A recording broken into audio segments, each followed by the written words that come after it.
Getting to character. How's it going, everybody? Welcome to this emergency live stream with myself, Piotr. I hold a master's degree in international relations and economics from Johns Hopkins University. Professor Michael Rossi, Professor, I think Rutgers University, right, Michael? Among many, yes. Politics, and Professor James Ker-Lindsay, expert in statehood, international relations, and conflict. And well, I don't have a script. Normally we have a script, but yeah, if you're joining us, this is, well, we decided to do this. James, I think you texted me at about 4:30 UK time in the morning when I was just getting... It was about 6:30 my time. For anyone okay, 6:30 your time. So still a reasonable hour. I was awake at 3:30 in the morning, having just done a two-hour X-stream on Spaces to react to these developments. Iran has finally been struck by the Americans, and I've posted a video about 15 minutes ago on my channel showing my hot takes on this. I'm sure these gentlemen have their own. And don't worry, we're not going to be talking over everyone. I know some people were cross with me interrupting some of the others, but these events are quite critical and crazy. So I think it's the adrenaline that might be driving some of that. But I don't know where to begin. James, maybe with yourself, you're in Cyprus, you're quite close to the area. The B-2 bombers had to fly over your airspace to get to Iran in Operation Midnight Hammer. How do you feel at the moment? What's your take? And then Michael, welcome to you. Well, I have to say that, you know, obviously sort of huge development. So from a very particular personal perspective, of course, living in Cyprus, it is remarkably close. And it was sort of brought home this morning. I was listening to Alistair Campbell talking about it. He seems to be here at the moment. I don't know whether it's for holiday or whatever. And Rory Stewart was telling him to be careful. I was thinking, oh, blimey, you know, this is where I'm living. I mean, for anyone who looks at the map, it is relatively close to what is going on. I mean, from where I'm talking to you right now, the nearest landfall sort of heading that direction is Syria. And Cyprus does feel obviously extremely close to what is going on. I mean, for anyone who has been here, I mean, although it's a member of the European Union, it's always felt very much part of the Middle East. And, you know, there's lots of stories, for example, at the moment of Israelis who've been on holiday here who aren't going back to Israel. I've been hearing this, you know, they're very worried about the situation and things. So we are quite close. There is another interesting element, and it was sort of, I noticed it was brought up in the comments, which for anyone who didn't see it, there was a British national was arrested yesterday and on suspicion of spying. So Britain has a major military base. Well, in fact, it has two major military bases in Cyprus, but there has one in particular, which is an air base, something called RAF Akrotiri. And so there is a lot of concern that maybe, you know, this could be one of the targets that if Iran decides that Britain is sufficiently involved in this and wants to strike against the UK, then this has been brought up as one of those potential targets. I have to stress that at the moment, as we're seeing, the UK is distancing itself from what the United States is doing. It's not saying that it disagrees with what the United States is doing, but it's very clear that its position should be that there should be de-escalation and there should be talks. So I think, you know, that's important to stress at the moment. Well, James, if I can just add to that and then maybe get your thoughts as well. One of my biggest takeaways from this so far is obviously that no one, be them allies or partners or the Democrats, even though Trump's own MAGA base is in disarray, let's be honest, knew about this. Now, we can speculate as much as we want how far back this was actually planned and how much they were planning this deception, misdirection, etc.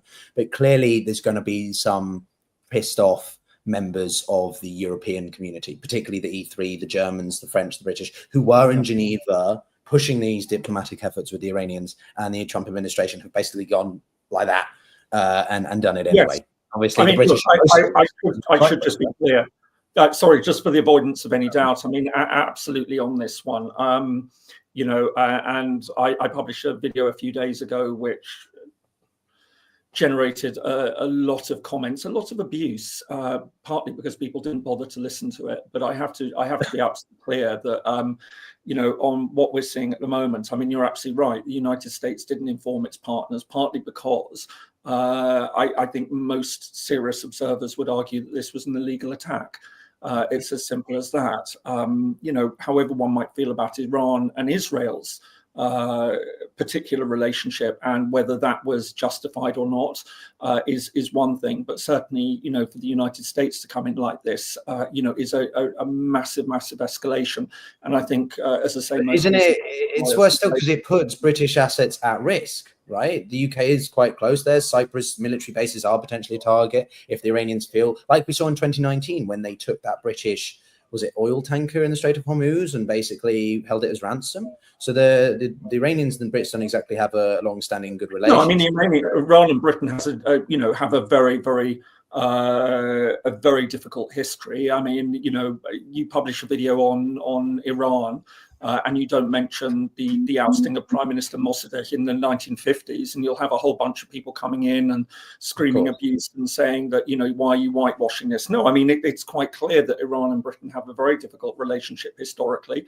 Britain is obviously very opposed to the Islamic Republic, but Britain has also made it very clear that it does believe that this should be de-escalated and there should be talk. So I think the UK position will be that, please, we want to stay out of this for the moment.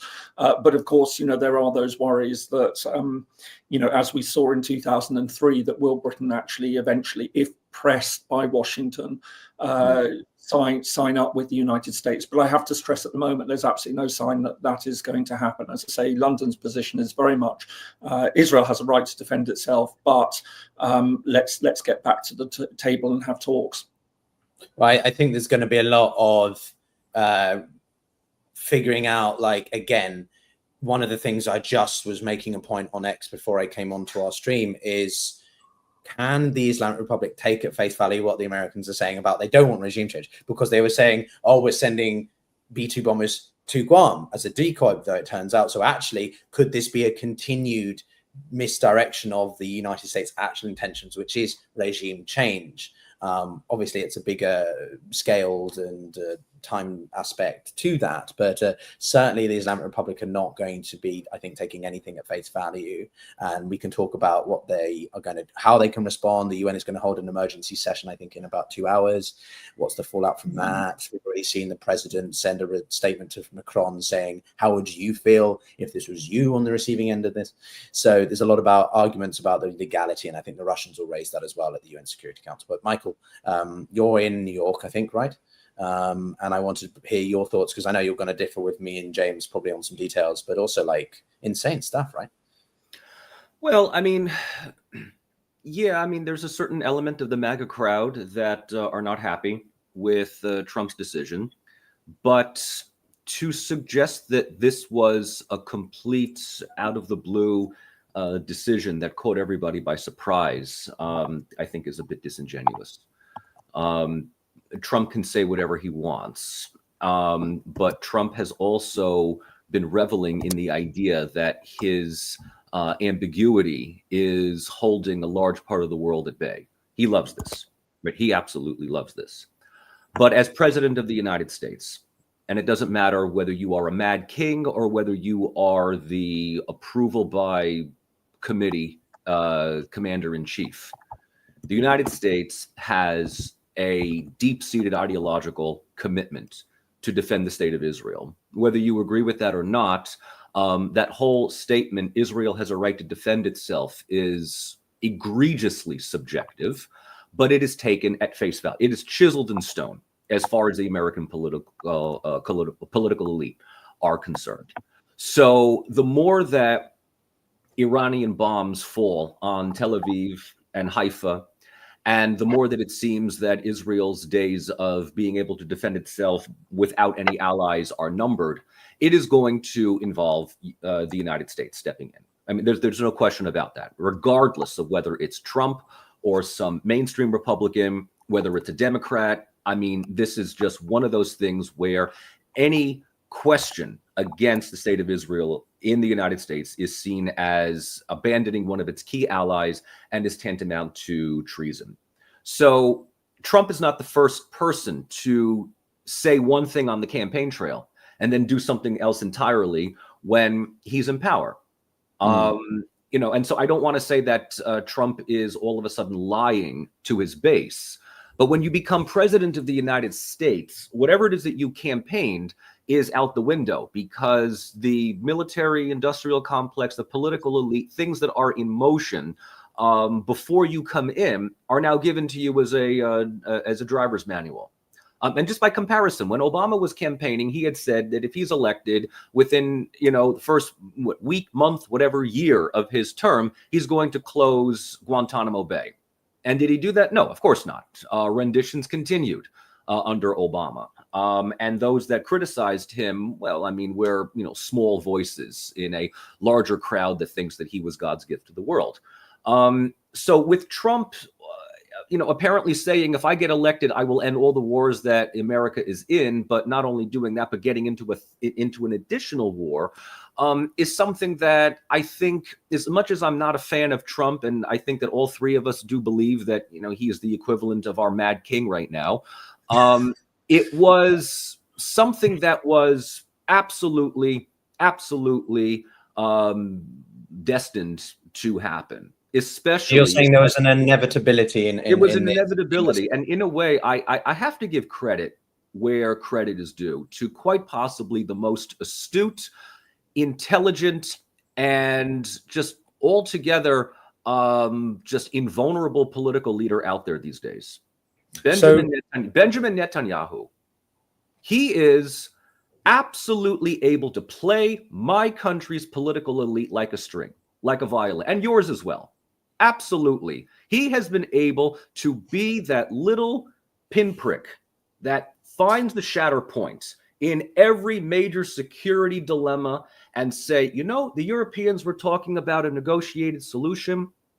Thank God for someone like Friedrich Merz, who basically came out this past week and said Israel's doing our dirty work for us. What a mind-numbingly moronic statement to make. And he knows how to play the weaknesses of Western leaders. I got to give him credit. I mean, before he is indicted for every war crime that is coming to him, give that man not the Nobel Peace Prize, but as I said last week, the Nobel War Prize. He is absolutely able to get the predictable and useful idiots in Washington, London, and Brussels to do his and his country's doing. Yeah, I don't disagree with you with the, should we say, political savviness or weasel-like way that Netanyahu can navigate a lot of Western capitals. What I did want to do, if it's all right with you guys, I just push back a little bit on that, Michael. I mean, look, I think we need to sort of weigh all this up. I think one of the things I'm finding most disturbing at the moment in trying to talk about international relations is the way that lots and lots of things are just conflated together. And the way that a lot of people are just saying, well, I take this side on an issue and I will just defend that side, instead of trying to break down exactly what is going on here, and that there is a lot of complexity. So I think there are those who do see this situation, and I think, and I would say actually rightly, that the relationship between Israel and Iran has got to be separated out from the Palestinian issue. I have been very clear that on the Palestinian issue, I think that Israel under Netanyahu has been behaving atrociously. It's not just what we're seeing in Gaza. And for the avoidance of any doubt, I think that we have crossed a threshold. Some would say, oh, well, it's a bit late. But no, I think that taking by any reasonable measure that Netanyahu is pursuing a policy of genocide in Gaza. And now people would always say, well, no, how can that be? This isn't, there are still Palestinians. Read the Genocide Convention. It is very clear. It lays down a number of different steps that you can take which constitute genocide. And what constitutes genocide is destruction in whole or in part. It doesn't mean the extermination of an entire group of people. We tend to think the Holocaust is the example of that, and that nothing else can be genocide unless it's like that or unless it was like Rwanda. But no, genocide, actually read the convention, I think we need to set that aside and say, right, that is a very, very serious issue, and that I think that European leaders are taking an extremely clear stand on Netanyahu with that. He cannot go to most European countries. There was outrage when he went to Hungary because Orban has just set aside the ICC indictment against Netanyahu. I think we need to be very, very careful on that. And just instead of saying that Netanyahu plays the Europeans like a string, I don't think it's as simple as that. I think that Europeans see the problem in Gaza. They don't quite know how to deal with it. I accept they should have been doing a lot more. But I think a lot of viewers would also be saying, frankly, the Arab states, and especially those which have good relations with Israel, should have been doing a lot more. But I think we also have to separate out what we're seeing that's going on with Iran. There are several issues that we have to talk about. We have to talk about Iran's nuclear program. And before people start shouting double standards, why can't Iran have nuclear weapons, but Israel can? This is one of the few issues in the past 10 to 15 years where there has been international unanimity. Iran should not have nuclear weapons. There were UN Security Council resolutions against Iran on this. There was also the Joint Comprehensive Plan of Action, the JCPOA, which was signed by all 5 permanent members of the Security Council and Germany, which sets in place very clear. So this is not about double standards. This is about the international community taking a very clear position. Iran should not have nuclear weapons. And I think that there is a real worry about what has been happening with Iran. Has it been pursuing enrichment procedures under the guise of talks? We have to see the evidence that Israel has for launching the initial attack. But I think, again, we can quite clearly say that what we've seen on the US bombing is illegal. But I just wanted, I know it was a very long answer, but I just wanted to push back against this because I think that we're seeing far too much at the moment when we're trying to understand international relations of just throwing everything together. The sides are very, very polarized on all sorts of issues. I accept that. But I think that we need to, and it's important for us as analysts to actually break down what are the specific elements in any given situation and be prepared to be objective about making assessments on that and not going in and saying that simply, I think, Israel is this regime, so anything that Israel is going to do, I'm going to be opposed to. And I just really, it's a call for many people who are watching this who will just be taking that view at the moment that this isn't really going to take us forward at any moment. We need to be serious and think serious scholars, serious analysts, serious commentators, and try a sensible view of what's going on and separate different factors from each other. I certainly think, James, that you argue your point well. I personally do like to make a distinction between Israel's actions over Gaza versus Iran. I personally, am less opposed to their actions over Iran than I am in Gaza. You and I have spoken off air about our sentiments. In principle, we fully support Israel's right to defend itself after October 7th, but I cannot and do not know any longer support their actions in Gaza. It is way over the top. It completely violates any basis of international law, and is the same with, arguably, though, their strikes on Iran. It is arguably, there is a argument for that this violates the principle of proportionality, the principle of any of the Protocol 2, if I remember correctly, right? But at the same time, the counter argument is that Iran has not exactly been forthcoming with its Iranian enrichment programs, and they are the biggest, I'm not going to quote the US State Department of Terrorism, but they have created or were the architects of this incredibly, unrivaled, unique proxy network across the Middle East, and they are very good at playing that diplomatic, proportionate escalation level, as we saw when Soleimani was killed. The strikes on the air bases in the US were deliberately done in a way that it didn't kill any Americans, so the Americans didn't have to escalate in response, so both sides could claim victory, and then they pull back and de-escalate and stuff. So it's very calculated. But anyway, Michael, I'm sure you have a lot you want to respond to James, so I'll let you do that. But I did want to sort of break down a little bit of the actual Operation Midnight Hammer as well. So maybe we can do that after Michael, you respond to James's comments. Well, I mean, if we're going to be objective, then we can't claim to be objective by being still subjective. So first of all, let's address this one issue that people just take at face value. Israel has the right to defend itself. No, it doesn't. Israel does not have the right to defend itself. Israel has the capability to defend itself. Israel has the ability to defend itself. People have the right to defend themselves. Because if Israel has the right to defend itself, so does Iran. And if we're going to be talking about accusations of nuclear weapons development, when was the last time the IAEA was allowed in Israel for inspection? It's the worst kept secret out there. We know Israel has nuclear weapons.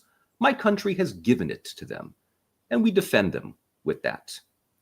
The JCPOA was something that, hang on a second. I'm not going to be the one to defend the version. James, let Michael make his. I know you're going to be itching because we're going on this assumption that Iran is either possesses nuclear weapons or is in pursuit of developing nuclear weapons. After this event in the last week, you sure as hell are going to expect them to do that. Beforehand, look, I've seen this movie before. It came about 22 years ago with Iraq. We thought they had nuclear weapons. Oops, they didn't. The nuclear inspectors say Iraq doesn't have anything. America says they don't know what they're talking about. I know that we do. Source, do trust me, bro. IAEA, Grossi says Iran does not have nuclear. Tulsi Gabbard, somebody who I have little regard, even respect for, earlier this week says there's no evidence that Iran is producing nuclear weapons. Trump comes out and says to his own national security advisor, I don't trust her. Who cares what she says? She literally changes her narrative, almost to the point of marching in lockstep with Trump because she doesn't want to get fired. So where is the evidence, the smoking gun evidence that Iran either A, possesses nuclear weapons, or B, is absolutely in pursuit of it? Because right now, Israel is just simply saying that we think that Iran has it, or we don't trust that Iran is forthcoming with this because we don't like Iran. And let's also be perfectly honest here. The United States has had it out for Iran since 1979. It's all based on perceptions and the idea that we can't get over the fact that our dear little Shah, who was put in power by the CIA, and you want to talk about Iran having their hands in everything? Let's talk about Mossad. Let's talk about Mossad dealing with not only overthrowing the democratically elected government of Iran in the 1950s. We talked about Mohammad Mossadegh. The Shah comes back in, CIA and Mossad not only keeps him in power, but helps him create Savak, the military police that is on par with the Securitat, the Stasi, and every other reprehensible organization out there. I mean, in the last couple of days, social media has been replete with, once again, those photos of Iranian women, how they looked prior to 1979 and where they are now. And I'm like, guys, you know what? You can thank the CIA and Mossad for getting us where we are today. So we're going to be talking about which country has the right to defend itself.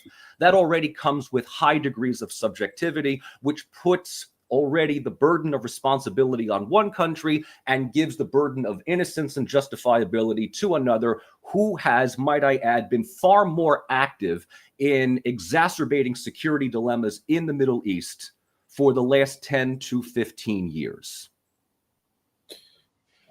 So, James, I presume you're going to want to respond to that. Well, I mean, I fundamentally disagree with the idea that countries don't have a right to defend themselves. And Michael, of course, then in that case, Iran has the right to defend itself. But to say a country doesn't have a right to defend itself seems really odd, because that isn't how. The reverse of that is a country doesn't have a right to defend itself. I think we sort of take it, and you're right. I mean, Israel has the capability. And that is the all-important element, which at this point, all the realists in the audience should be cheering it on and saying, yeah, we always knew it.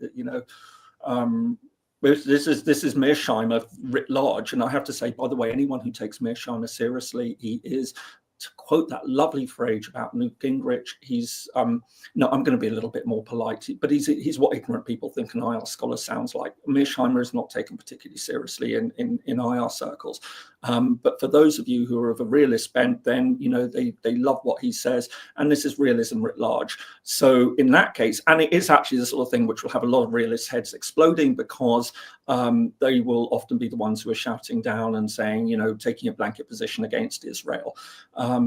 So we're in complicated territory. There's absolutely no doubt about it. But I really, as I say, I think that we can drag up all sorts of things about what happened in Iran in the 1950s. I'm not going to excuse the ousting of Mossadegh, but I think that the trouble is that then this becomes something which then just gets wrapped up in this whole story of this at the moment. And the reality is, Michael, I'm not going to accept the view that we should in any way, shape or form be cheering on the Islamic Republic. And I'm not going to excuse they have been playing a very, very dangerous game for a very long time. I think, we can condemn Israel in all sorts of ways, but let's not make any mistake that Iran has had a policy of trying to attack Israel since its formation. I mean, it's as simple as that. For almost 50 years, it's been waging this conflict. It's vowed to wipe Israel off the map. We know that it has wanted to develop nuclear weapons. Now we can say that steps have been taken to try and rein it in. And again, I come back to this point. This was something that united the international community. This wasn't a Western policy. And one thing I also wanted to just sort of say is that there's a lot of people who are saying, Israel having nuclear weapons, this is Western double standards. No, Israel having nuclear weapons and the West not doing anything about it is the same as India having nuclear weapons and the West or the international community not doing anything about it. Pakistan having nuclear weapons and the West or the international community not doing anything about it. North Korea having nuclear weapons and the West and the international community not doing anything about it. This is not about the West not doing something about Israel. It's about the West and everyone else not being able to do about anything once a country has obtained nuclear weapons. That's the whole problem. There's very, very few instances where countries have obtained nuclear weapons and given them up.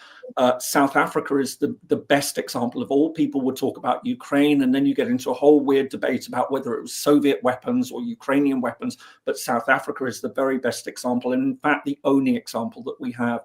So I really want to push back against this sort of narrative that it's the West forgiving Israel, but, because Israel's an ally. No, it's the West and everyone else having to accept what Israel did in the 1960s under very different circumstances, having to accept what India's done, having to accept what Pakistan's done, having to accept what North Korea has done, the one that we should all be also very terrified, and now determined to make sure that no one else joins that club. So I think we just, as I say, let's just take a step back and try and look at this. And instead of sort of creating this polarization of seeing it as the West versus everyone else, and the West is hypocritical because it's not acting in some cases, but acting in others, I think, really we live in dangerous times, and it doesn't help, to feed these polarized views on what's going on in the world. We can, I think we can be sensible voices and just say, right, okay, let's judge each of these different issues, but also each of these different aspects of these different issues sensibly and in their own right. Mm-hmm. And I think we've lost Piotr. So let me just very quickly, not so much retort, but add on to that, is that I would very much like to agree with you. I absolutely would. I hear what you say, James, and I absolutely would love to get on board with that. And the reason why I just can't is because a never-ending line of political leaders in the United States, both Democrat and Republican, have taken the normative route, which affirms that sense of Western double standards in the idea that if Israel has nuclear weapons, they deserve to have it. They have to have it because of Iran, because of Saudi Arabia, or just simply because of Israel And many of them will just simply say, Israel has the right to defend itself. And they will take that at absolute, like for them, that's the end of the argument. And it plays well into an older generation of Americans that just simply agrees with that. Younger generations will ask the question, why? Right? Why? And we can go into all of the specifics about why the West cannot do anything about a country that comes into the possession of nuclear weapons. I am not going to get into the whole India-Pakistan thing just simply because I just don't know that. I don't know about, and we're not going there. Okay, regular viewers of the live stream, we're not going there. That's not happening.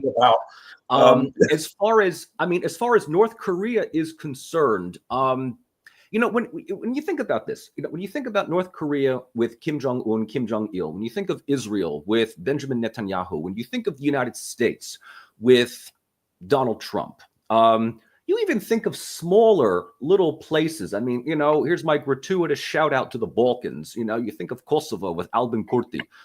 Reality is dictated by the most insane person in the room, and they get away with it. You know, I mean, there was a comment on my own channel last week with our chat, where I'm going to paraphrase it, where something like Rossi, : Might makes right is back, baby. James Ker-Lindsay, yeah, comma, but, you know, but it's not like I'm happy that might makes right. I'm not saying that this is the new reality. I'm saying I'm not happy about it, but yes, it's not that might makes right. Might just makes things happen. Yeah. And the same thing that we talked about last week is sort of coming in this time around as well. And that is, you know, Trump's launching of missiles against Iran is illegal. Okay. Do you think he cares about that? Israel's state-sponsored genocide against the Palestinians, not just in Gaza, that's where most of our attention is on, but in the West Bank as well, is illegal. Do you think they care about that? Right? Russia's annexation of territory in Ukraine is illegal. Do you think Vladimir Putin cares about that? Right? That's the whole thing. It's illegal. Okay, stop me. Go and do something. Unfortunately, the only way to stop something happening is with a like-minded response. Hence the realistic. Can I just say, I mean, all right. Two things, and I completely agree. I think your perspective on this will probably be a little bit different from mine, because you're right. I mean, the United States, you're absolutely right. There's never been, just as I'm very critical of those who will blanket condemn Israel, but seem incapable of actually considering the historical context of Israel's existence and the threats that it faced, and mindlessly throwing support behind Iran. And I'm not saying you're doing this, but I think you're absolutely right. You make an excellent comment that the trouble has been that for decades, equally, there are voices in the United States which have been absolutely incapable, not just unwilling, incapable of actually conceptualizing the fact that Israel could be doing wrong. And I think, you know, we have seen, I think you're right in many ways that, you know, the world would be a very different place now if I think some US leaders had spoken to Israeli leaders and sort of said, listen, you have signed up to a two-state solution for Palestine. You have to deliver on it. That, you know, that we could hopefully have been in a very different world today. Who knows if a Palestinian state had been created and allowed to develop. So I think you're absolutely right. The other thing that I completely agree with you on is, and part of the reason that I would say that I'm very worried at the moment, is because we have seen, as you point out, this chipping away at international law. And this is something I've been going on about for the past 3 or 4 years. We've seen it been developing for a lot longer, but certainly with what we've seen going on in Ukraine. And I think that what we saw last night was a truly terrifying moment, because this absolutely destroys international law. It's quite clearly the case. There are ways that you do these sorts of things. If the United States had serious evidence that Iran was on the verge of producing nuclear weapons, it should have presented that to the UN Security Council. It should have at least followed a procedure to notify allies. And it was also very telling that Trump did this before the NATO summit. I was convinced that if he had gone along to the NATO summit, that there would have been the European leaders who would have said to him, hold off, don't do this, please don't do this. This is dangerous, it's destabilizing. Give us a chance to try and get Iran back to talks with you. You know, you can run the show, it's your talks, but let us be the intermediaries to get Iran back there. And I am absolutely convinced that this took place precisely before the NATO summit, so that the United States, Trump couldn't be talked out of it. Not that he necessarily would have, but absolutely. I mean, where we are today, I think is incredibly dangerous. And I have seen it commented that this renders the UN irrelevant. In fact, and I sadly can agree that none of this is going to go before we're going to have a UN Security Council meeting today. What's going to happen? I mean, even if there was condemnation of the United States, US will simply veto it in the same way that Russia has vetoed the resolutions on Ukraine. And I just don't know where we are in the world at the moment. It's a terrifying prospect. Yep. Hello, guys. It's the third person on the stream. Down on whatever. Piotr, what do you think? Shall I just bug off and let you two talk? Apparently, the audience. No, go on. You say sorry.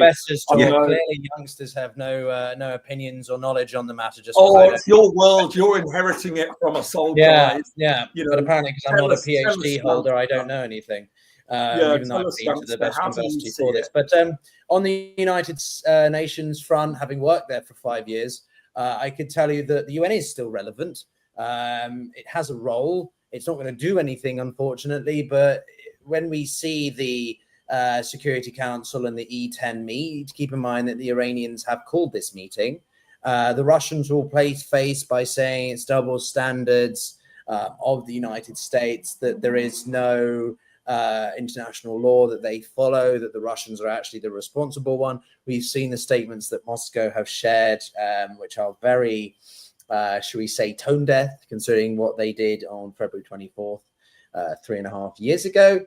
The Chinese, I think, are going to be quite interesting to watch, because they really don't want the Iranians to do anything in the Strait of Hormuz, which seems to be what I think it's the Iranian parliament have voted in favor of doing something in the Strait of Hormuz. It's not clear what exactly. But that's not going to be welcomed by the Chinese, because that's going to really disrupt their interests, their economic activity. So I think the Chinese may not get too far behind what the Russians have to say in their statements. The French, I think, will differ slightly from the Americans. The Brits, I think, will be a typical poodle dog and lapdog and follow whatever the Washington statements are, to be honest with you. But as I said before, I think a lot of European capitals, whatever they say publicly on X or in statements, are going to be quite unhappy with not even the conduct itself, but the way that the Trump administration has frankly completely disregarded them in any way. I was expecting that if Trump waited for these 2 weeks, as he had suggested he would do, that he was going to go to NATO, get a sense of their feelings, and then make relative considerations on that.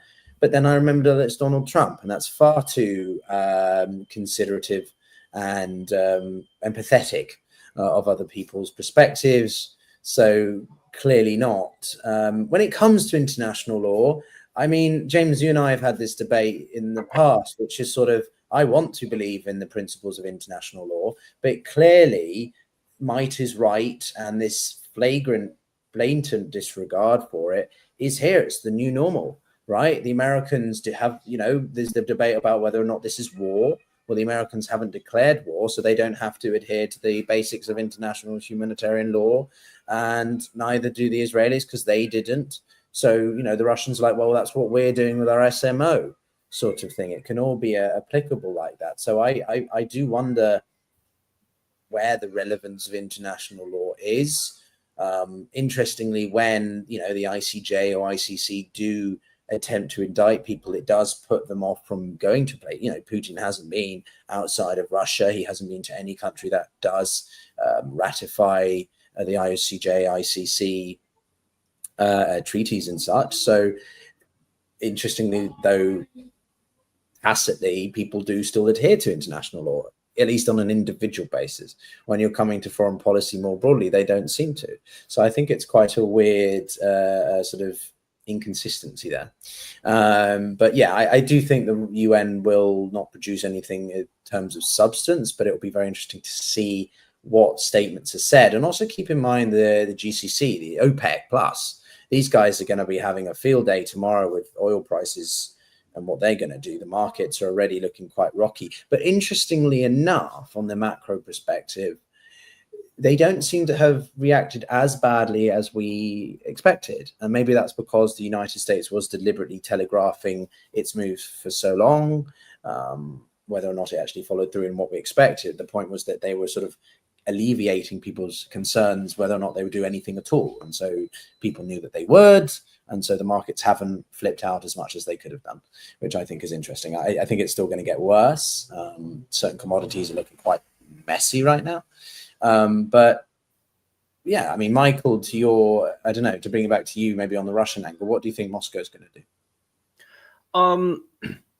Russia's response, and right now I am going through the transcripts of the couple of days ago. It was the St. Petersburg International Economic Forum, of which this is another opportunity for President Putin to present his understanding of the world. His opening address was largely focusing on Russia's economy, its GDP growth, and its position in the world, a new multipolar world. The more interesting aspects come with the roundtable discussions afterwards, where he and a number of other representatives of heads of state, we have somebody from China, from Bahrain, from Indonesia, and from South Africa that's there. And I'm about halfway through, and the question is focusing on Iran now. Chiefly, this took place before the strikes. So the big topic was the discussion floating around by both Trump and Netanyahu as to whether or not Grand Ayatollah Khamenei would be taken out, would be assassinated.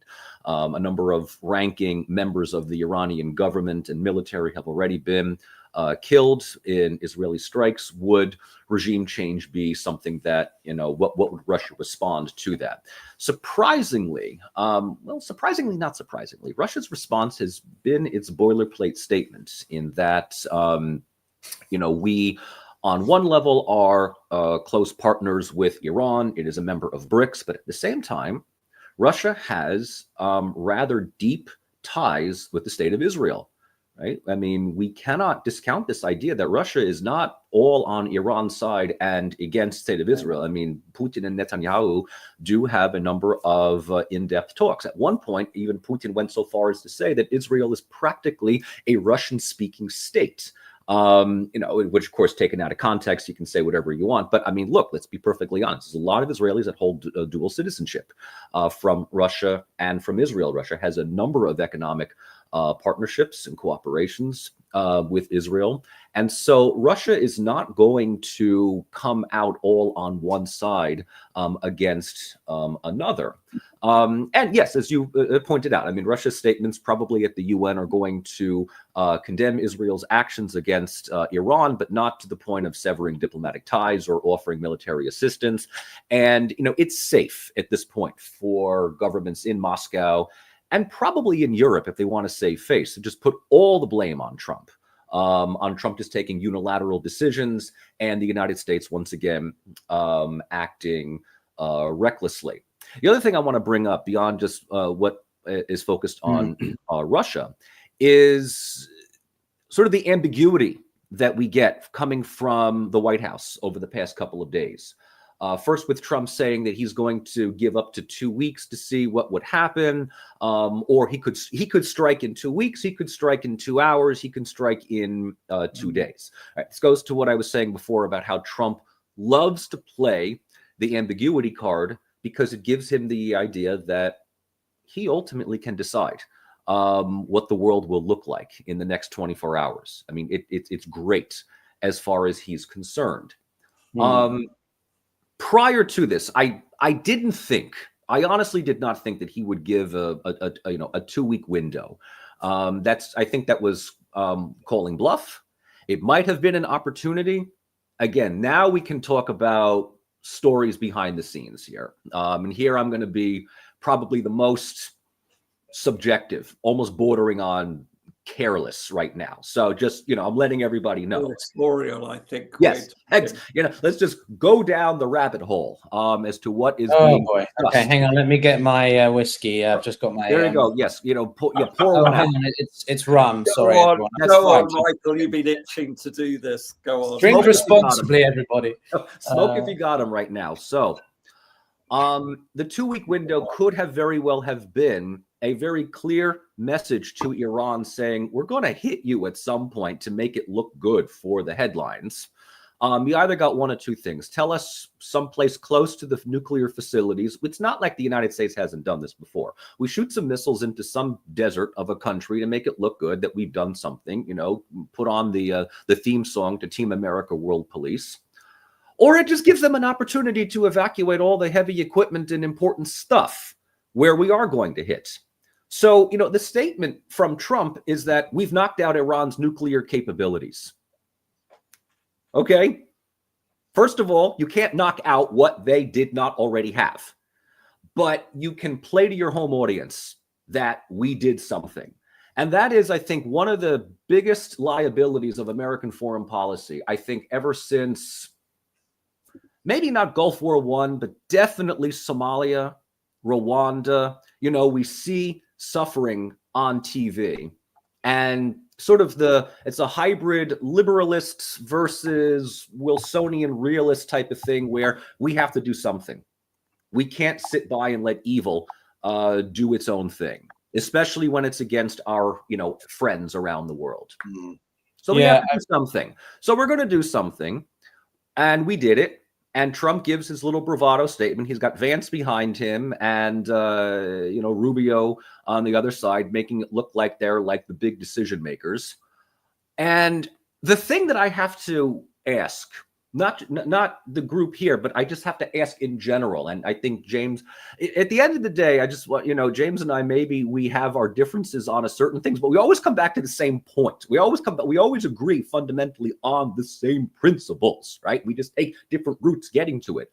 But the question is, how much does the world really believe the Trump administration these days? How much do they really take seriously what is being said? Or like me right now, and I'm the American in the room. I'm like, this is basically just a constructed narrative to make us look like we've done something and accomplished a major thing, which, again, all the useful people, the Fox News crowd, the Republican MAGA crowd, the pro-hawkish MAGA crowd, are going to be taking their, pre-scripted victory lap saying Trump did a great thing. For some strange reason, Facebook algorithms thought a couple of days ago that I would really like to see what Representative Pete King from Long Island thinks. And Pete King is this old, Pentagon propagandist boomer who thinks that, kick their ass and take their gas is the best way forward, right? I mean, he comes from the same voting district as Sean Hannity. If you know about Sean Hannity, Mark Levin, I mean, these are some of the most reprehensible members of the conservative talk radio crowd, in America these days. And they're rightfully thinking that they did a good thing, but what really happened? Did we really knock out any capability of Iran's nuclear nuclear energy, not necessarily nuclear weapons? And is this now, as I asked before, going to push Iran even further down the North Korea route, saying, well, we weren't thinking of doing nuclear weapons beforehand, but fuck it, we're doing it now because, you know what? Another big rule of IR, it's not the most scholarly, but it's out there, is that if you have nuclear weapons, America won't fuck with you. Yeah. So I want to focus more on the here and now personally. If you guys want to go off and have your exchanges about stuff, that's fine. I maintain that sort of I'm balancing moderating and letting these guys talk. And I do resent some of the comments that were from the previous stream because I'm not a professor, don't know anything. So I would kindly ask that people who make those comments to not make them, or respect that I Yeah, I mean, it's things as well. Just because I think it's unnecessary. As a way of coming to your side, Peter, some of the densest and most naive people I know hold PhDs. Yeah. So anyway, so it's please, not just because you're a professor does not mean that you know what you're talking about. I mean, it's disrespectful and it's unpleasant. And the trouble is, I mean, you know, this is unfortunate the way the debate has gone online these days. I find it an irony, though, James. There's sort of people don't want to hear experts' opinions, and yet they then are really wanting to hear just people with a PhD and experts' opinion, which is sort of like, hang on, which is it? Yeah, no. I mean, listen. I mean, what's the problem is people want to hear what they want to hear, and you just become more of a target or a better source if you do have a PhD. That's simply the fact that, you know, if you say something that people like and you've got a PhD, well, then that gives it greater credibility. But if you say something somebody doesn't like and if you've got a PhD, it's just, oh, what do these academics know? They're all so. In actual fact, you just find that, you know, the having a PhD just makes I think it's ageist, to be honest with you. Because you're younger, you don't know anything, right? And I've been through multiple zones, and Mike and I don't have any excuses for not knowing anything. And that's why I'm very passionate about the UN, right? I see all the comments saying it's irrelevant. If it's irrelevant, then why are nation states using it to express themselves? Why do the Iranians send diplomatic communicators? I'm not saying the UN is useful in getting things done, but clearly it serves enough of a purpose that countries, heads of state, your governments, whether you like them or not, do see it as value. So I just, it's not the League of Nations, it's way more comprehensive than that. And me saying that it is relevant isn't me defending it. I think there's an ability to acknowledge something isn't an endorsement of it, right? There's this lazy nation and stuff. So anyway, I do want to make one point quickly also about this whole Iranian-Israeli matter, because I was listening to you guys for a while, and you know, this is never going to be resolved at this point. There are some people who are just never going to be satisfied with the fact that Israel is where it is, right? I don't support, as I made it very clear, Israel's actions over Gaza, but it's not going anywhere. People who are frustrated with the Israeli behavior and existence or whatever in its current makeup, I get it. I hear you. I appreciate your perspective. But the reality is, Israel is one of the most formidable militaries in the world. And regardless of what we like to pretend, that ideological or idealist narratives about values and stuff, at the end of the day, there's a reason why realism is the biggest and supported school in international relations. Because it often, in times of crisis or moments like what we're seeing played in the past week and a half, it comes to the fray. That there is, you know, people will set aside their values if it means that their strategic and self-interests are met. And in that regard, you know, Israel isn't going anywhere. You can talk about its eradication. Well, the biggest state that was about removing Israel's presence in the Middle East, the Islamic Republic, are in a terrible situation. Again, regardless of whether you support the Israelis or the Iranians or no one, the reality of the situation is the Islamic Republic does not have a response. They do not have any ability to do anything other than send missile barrages at random points in Israel, at random points in the Middle East, risk the IR of the Americans even further, which puts them in an even worse situation. At the end of the day, Ayatollah Khamenei is a theologist, or not theologist, theologically driven, but he's also a pragmatist because he has to adapt if he wants the regime and himself to survive. And therefore, they have to make pragmatic calculations based on materialistic things like missile stockpile, because the more missiles that they use, the less they have for deterrence in other contexts, namely now the Americans. And so it's very questionable what the Islamic Republic is actually going to do. The Strait of Hormuz is an option, but they don't have enough capacity to actually control or blockade the entire Strait of Hormuz. The Americans have 3 strike carrier groups down there. They can obliterate the Iranian Navy or what's left of it. So, you know, I think people need to do a better distinction of seeing what they like, to your point about hearing what they want to hear, James, and also just accepting that the reality, geopolitics doesn't care about your feelings. And when someone's just trying to describe, not me necessarily or any of us, when we're just trying to talk about the military or diplomatic fallout from us, that doesn't mean we support that.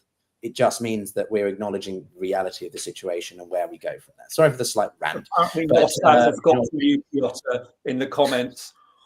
Oh, good. I'm sure people love it as well. Mossad got me. Yay! There we go. You can't win. I mean, I've just talked to a brick wall again. Seriously, I know, you do get that sense, don't you, sadly, that it is like talking to a brick wall with some, but you know what? It's the reality. So look, where do we go from now? I mean, people want to hear about the Strait of Hormuz. They want to hear more about the Strait of Hormuz. So I don't know. Do you guys have any thoughts on that? What do you? Sure. I can bring up an article to provide more context for people, or do we just want to sort of? I just saw the news that the Iranian parliament had passed the necessary resolution law required to close it. Yes. And Piotr, I mean, I think what you said, I mean, that would be my immediate reaction. I mean, the United States has now taken military action against Iran. It's saying, don't escalate this further. Doing something like this could very well do it. I think the point you raised about, China, I think China will be very, very unhappy at this. So whether this is something that China will then step in and say, no, you're not to do this. But I think you're very right that if it is a question that Iran wants to go ahead with this, I could very well see the United States turning around and saying, right, okay, this is an escalation. We will just make sure that you can't do it. Well, can I ask you a question on that, James? Which is, well, Michael, obviously I want your thoughts as well, but like, what do you think about the prospect of internal instability in Iran? Obviously, this is slightly further ahead, so for me, it's purely speculation. So we got to do this one step at a time here. Yeah, we got to do this one step at a time. let's do Strait of Hormuz, and then we'll do about the potential. I want to talk about separatist movements specifically, is what I want to get. Yes, very good point. So that was something I think the issue. Yeah, the issue is what's the most likely next steps. And yes, the Iranian parliament either unanimously or almost unanimously voted to pass the law for closing the Strait of Hormuz, which if Khamenei gives his blessing, then expect to see. And I would gas up right now, everyone, go and fill your tank now before it gets ridiculously expensive. That is the most likely scenario for a number of reasons.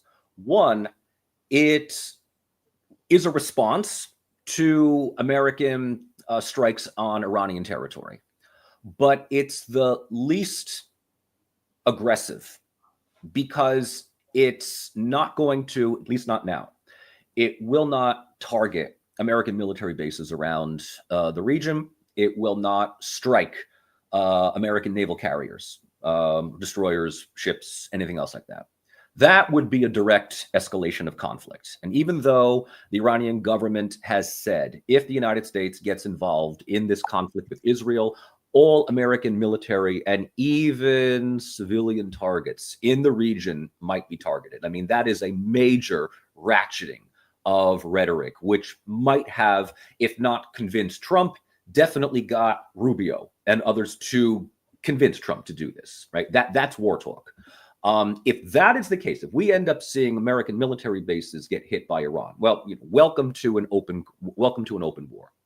If the Strait of Hormuz is closed, that now changes it more to economic warfare, which brings in other countries, China included, in which case it might pressure the Chinese, to a lesser extent the Russians, but let's keep our eyes on the prize here, the Chinese, to put pressure on the United States to de-escalate the conflict, right? I don't think any major country wants to get involved. I mean, we don't want like a World War I scenario where, Austria declares war on Serbia and then Germany decides to just march into Russia, right? We don't want that. What we will do is try to bring as many people into the situation as possible to deter the other side, which might explain Iran's aggressive rhetoric. I mean, for a fact, if you go up against Israel, the United States, regardless of who's in power, is going to back Israel. I have said this for years. The United States has two countries that we will not ever abandon, ideologically, rhetorically, whatever, the UK and Israel. Every other country has an expiration date. Israel, we will go into the apocalypse for. Largely because my country is populated by people who are paid to believe that. All right. And, say what you want about AIPAC, but they're very, very good at getting people to say the things that they want to say about Israel. So that's how I see that. Now, when it comes to this notion of regime change, we don't have the capacity to do that in Iran. Good luck. You're going to need boots on the ground. The population of Iran is, if I'm not mistaken, what are we talking about? 80 million, 90 million people with a vast, vast territory. So if you're going to do regime change, you need a lot of boots on the ground. I kind of look at what has happened in Libya and to a lesser extent Syria as like regime change on the cheap, which is destabilize the country, radicalize the ethno-political factions. It worked beautifully in the ex-Yugoslavia, and my country has a great track record of using something that worked beforehand in a new scenario. And we did talk last week about the different ethno-political communities within Iran.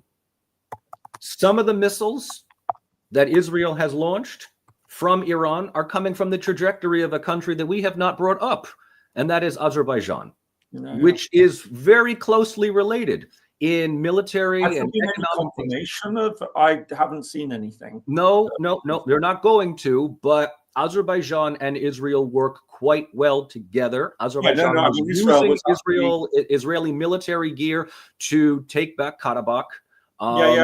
Israel's support was integral to. Yes. So I would absolutely not put it past, if not the CIA, definitely what's left of Mossad. And I don't think that Iran is just randomly lobbing missiles into Israel. I mean, they're hitting some strategic targets as well. They're not crippling the Israeli state, but they're making Israel realize the consequences, of their actions. Will this destroy the state? No, it will not. I absolutely agree with you on this, Peter, that, in this day and age, you achieve international sovereignty. I don't remember the last time that a state, was wiped off the map. I mean, a state dissolves like the Soviet Union or Yugoslavia, but, other things, emerge. So, there will not be the destruction of the Israeli state. There will not be the destruction of the Iranian state, but there could be very well the internal collapse, right? And we hear about this before, So if Iran just simply collapses in on itself, that's enough. Well, Michael, if I can just enough for Israel to say security guaranteed, because now Iran just becomes sort of an internal regional Pakistan, a Caucasus that can be used and abused, like we are doing with Syria, unfortunately, right now.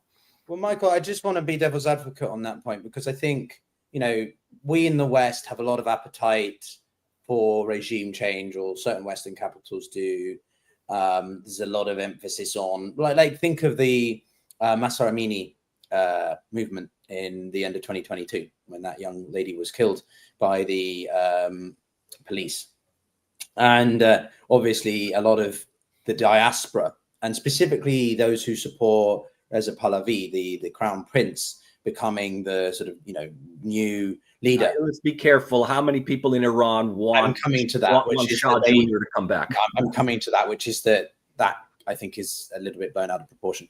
But the point I'm making is that how realistic is a regime change still, unless you go in there directly, like, sort of Mossad boots on the, not even a proper military invasion, but like, some kind of special forces, like, Osama bin Laden kind of thing, Navy SEALs kind of thing, and take out Khamenei. You're going to have to dismantle a properly complex system, which is the Islamic Republic. Yes, it's completely weakened, but this isn't, any small state. It is the Islamic Republic. So it's still a formidable entity to deal with. And I think that when we talk about regime change or collapse, we've got to keep it in perspective. Now, there are a lot of Iranians that are fleeing. I've heard at least upwards of 1 million are heading towards the Azerbaijani border. So there doesn't seem to be a sentiment. This whole notion, I think, some extremely confident people that there can be some kind of uprising amongst the people. Well, okay, number one, you need a coordinated movement, of which there isn't any. 2, you need some kind of figurehead, someone who oversees it, right? I think Che Guevara or whatever. 3, you need to read this. Yeah, exactly. And 3, you need the sort of military arms. You need some kind of militia entity. And the Iranian people, there aren't guns just lying around, and the IRGC on the ground, the boots are still there, right? The air defense systems may be taken out. There may be issues with sort of the more equipment side, but the Iranian still has a pretty formidable ground force, Yes. which hasn't been defined yet. So all this sentiment that Iranian people will just rise up against I was looking at one of the comments, and I just, it's sort of like Michael doesn't understand the intricate idea of how united the Iranian people are. I'm just paraphrasing it. No, I actually do.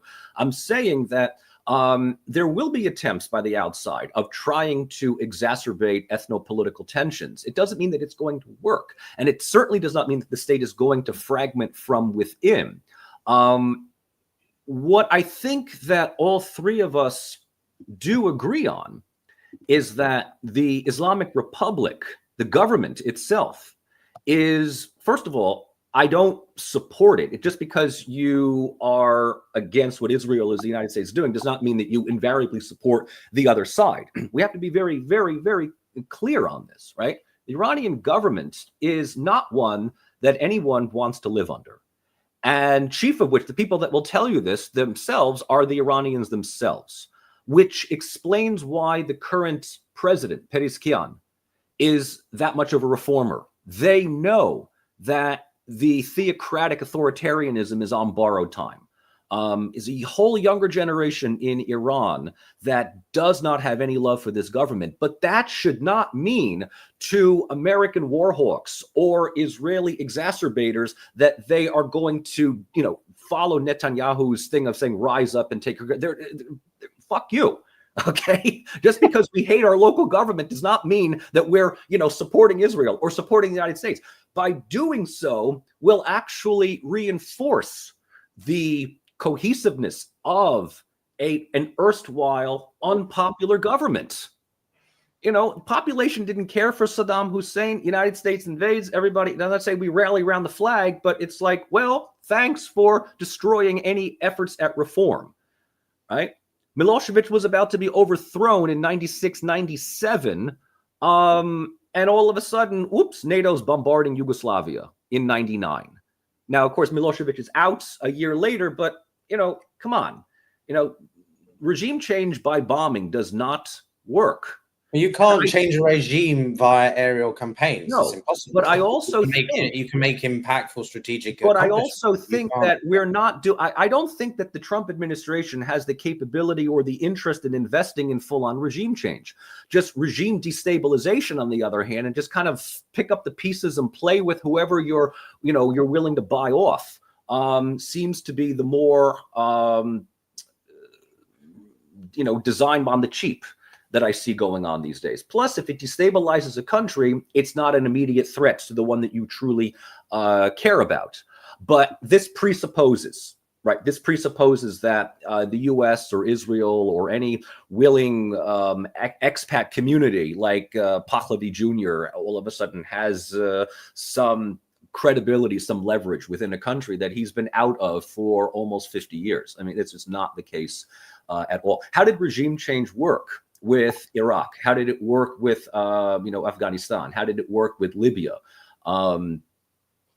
This is when the Lavrovs and the Putins step in and become the really annoying voice of reason by saying, hey, how'd that work? Say what you want about Russia, Lavrov, Putin. You don't want them to have the edge. I'm not going to really take, I was waiting for James is triggered now. This isn't a gauntlet thing.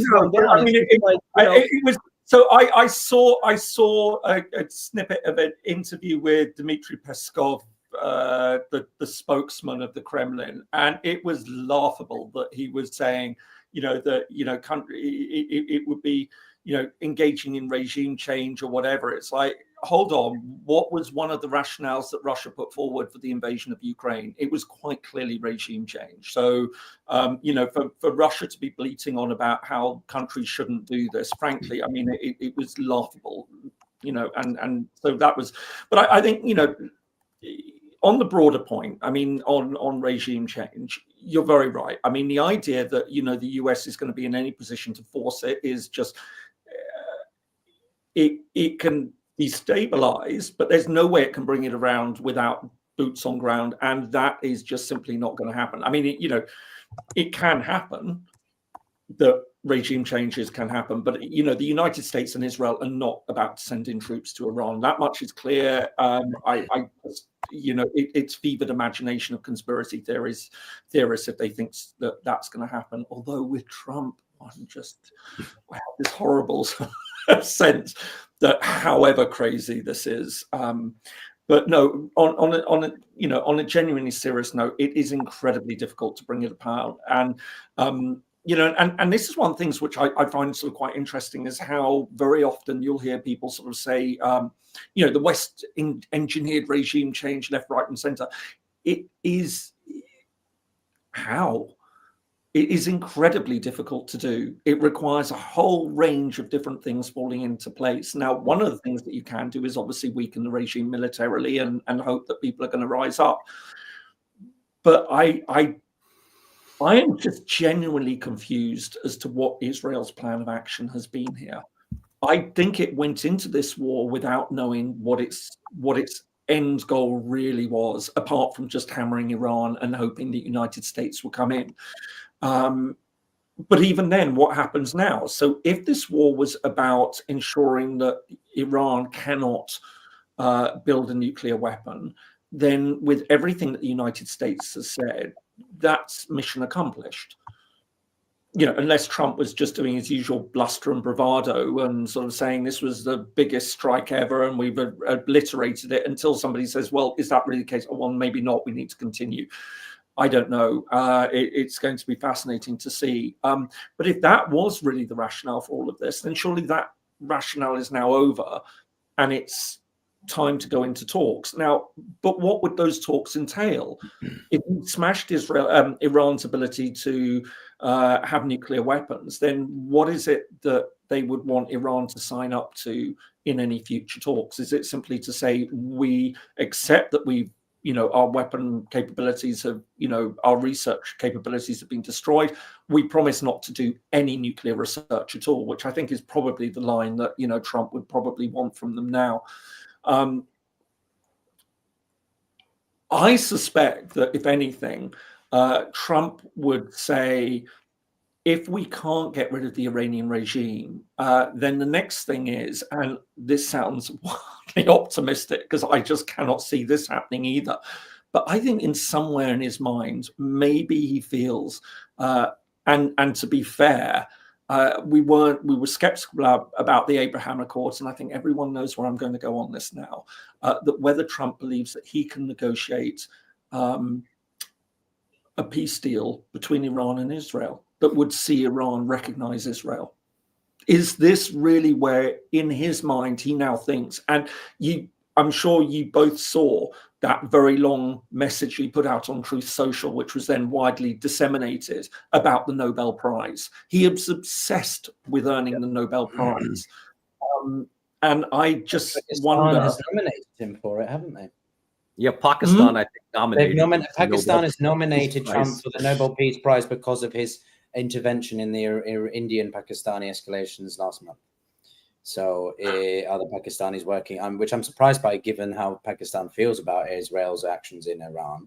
Well, absolutely. I have to say that, some of the most angry and abusive comments I've had on this has actually come from Pakistani nationals. They are livid about this because it's rather interesting. I mean, not only are they anti-Israel, but Pakistan also has traditionally very close ties with Iran. Are you sure it's not just you, James? You're just drawing the wrath of every nation state's disgruntled communities, and you're just provocating what we do when we deal with these subjects. But no, I mean, it is interesting. You do pick up patterns.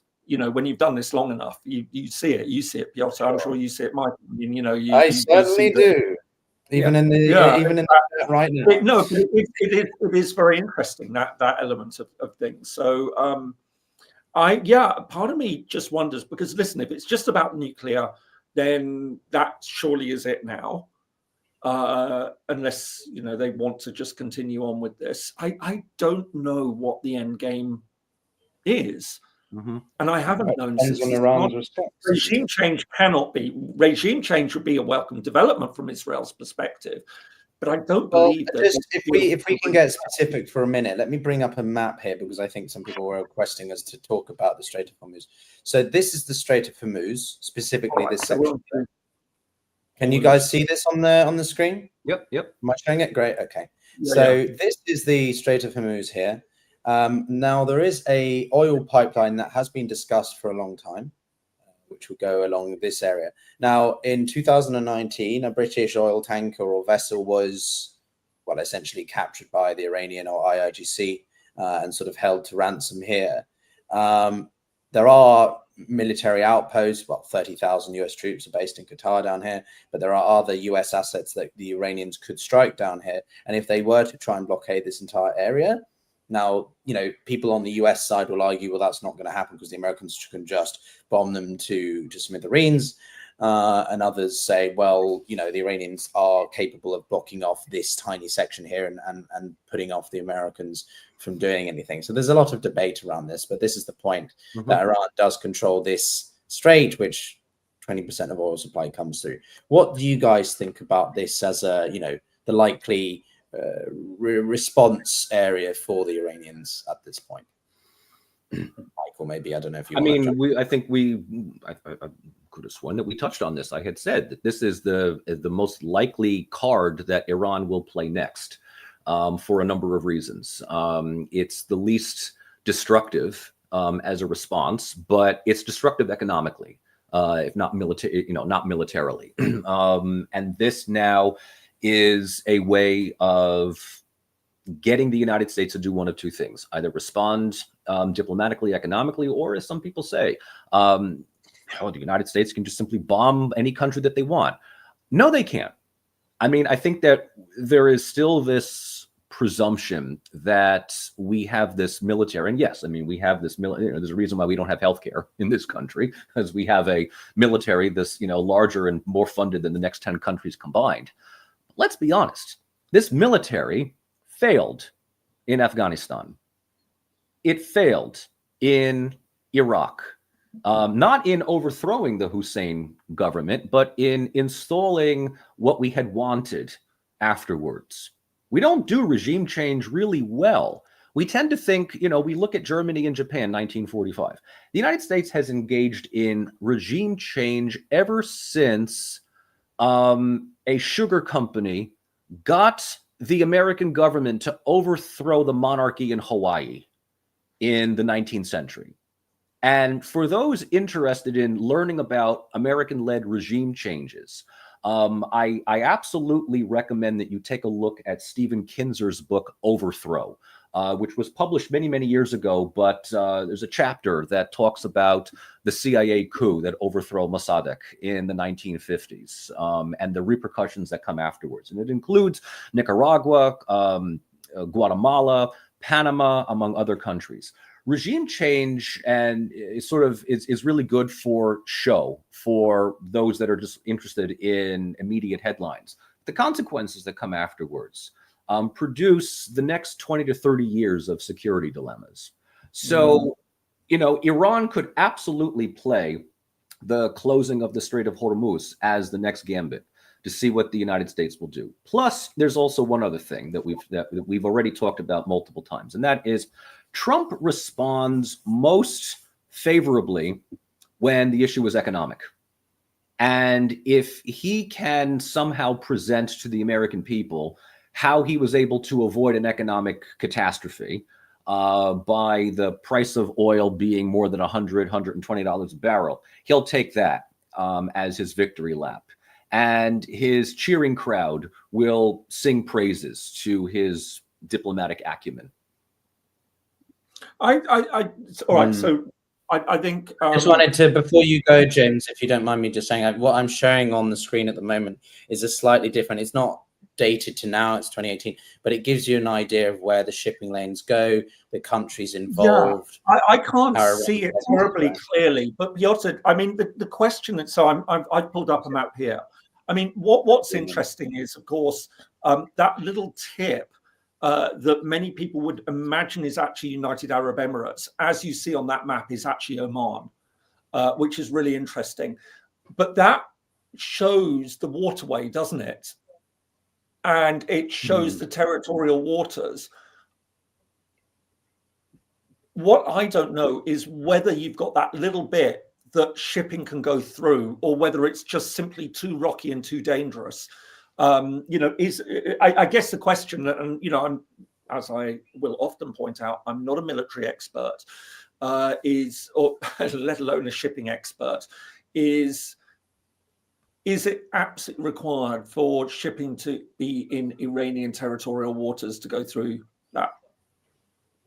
So from my understanding of being to Oman a couple of times, there's a reason why they have been often leveraged as the mediator or the go-between in the past, you know, years of yes, and remembering negotiations between the Americans and the Iranians on not just the Iranian nuclear program, but all sorts of tensions.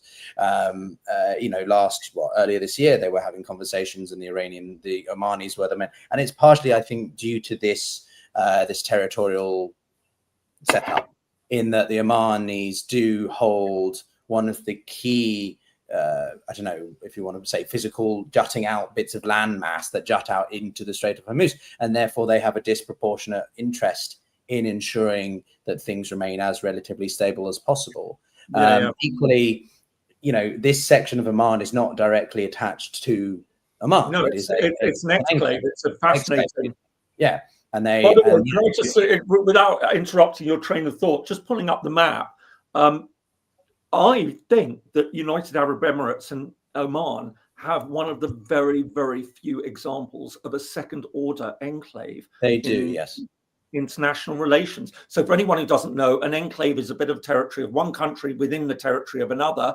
A second order enclave is a bit of territory of one country in another, which surrounds a bit of territory of the other country with it's what are those dolls? It's a bit like that. Yeah, I'm just bringing up a map of that actually, but the Economist being the Economist, they put everything. Let me just access my Economist. For anyone who's really nerdy, there was examples of third order enclaves between India and you had a third order enclave between India and Bangladesh until it was resolved. And that was solved. Yeah, it was. This is the Strait of Hormuz. So you have the Gulf of Oman here, but this section, so this part here is mainland Oman. Then you have to, if you want to go because you work or you have a holiday home or whatever it may be, you have to go through, and then you're in UAE. But if you're working in Madhan, you have to go through again. But if you work in Nawal, you have to go through two different borders every time. So the point I'm making from a geographic perspective more is simply that Oman has this landmass, which is incredibly strategically important for managing the, maritime security and access in this area. And, we can go back to the other image to show you where the shipping lanes are. And you can see, well, this is disputed territory down here, but yeah, this section here is obviously trying to keep it within Oman's territory to avoid any wrath of the Iranians.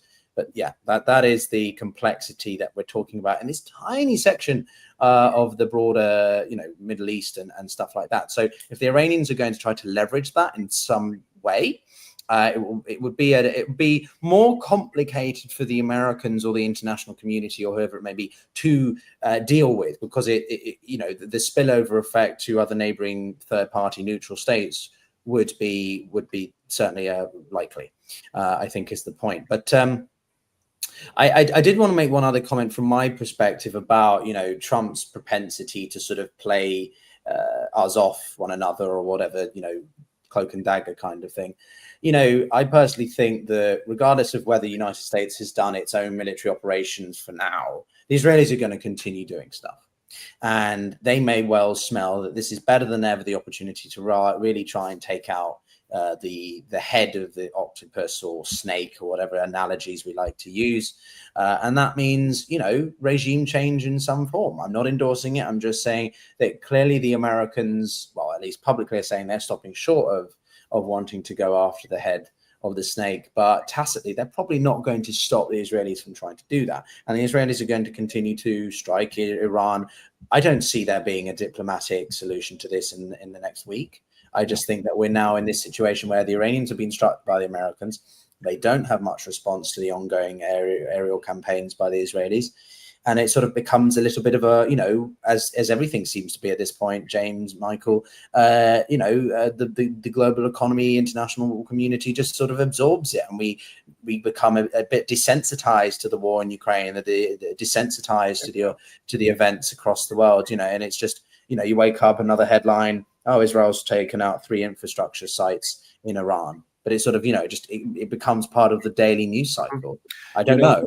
Do you know what I mean? I forget which insane, unhinged member of the Knesset had said this a couple of weeks ago, but it was something to the effect of, and I'm paraphrasing, we are committing genocide against the Palestinians on a daily basis, and no one is saying anything about it anymore. Something to that measure, which, if you see children burned alive and shredded by missile attacks, and you just continue scrolling, then you'll be desensitized to anything.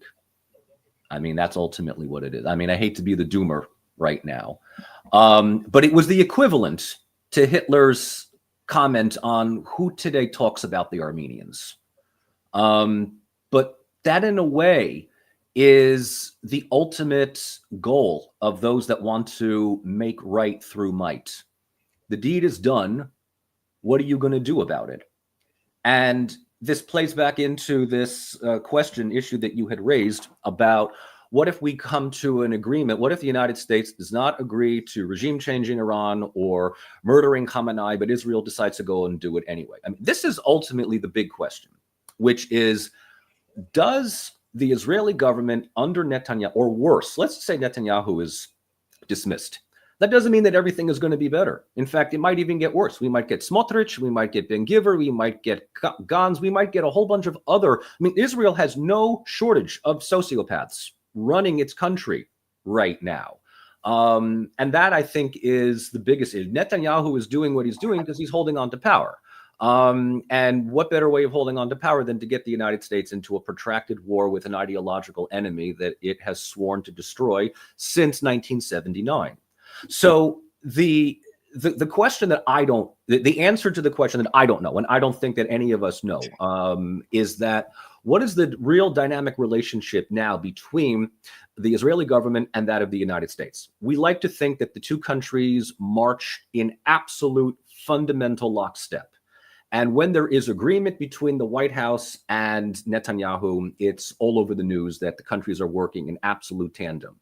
But Netanyahu has multiple times sucker punched anybody who is in the White House, Republican, Democrat, otherwise, leaving the United States the responsibility of picking up the pieces and dealing with its North Korean psychopathic colony in the Levant.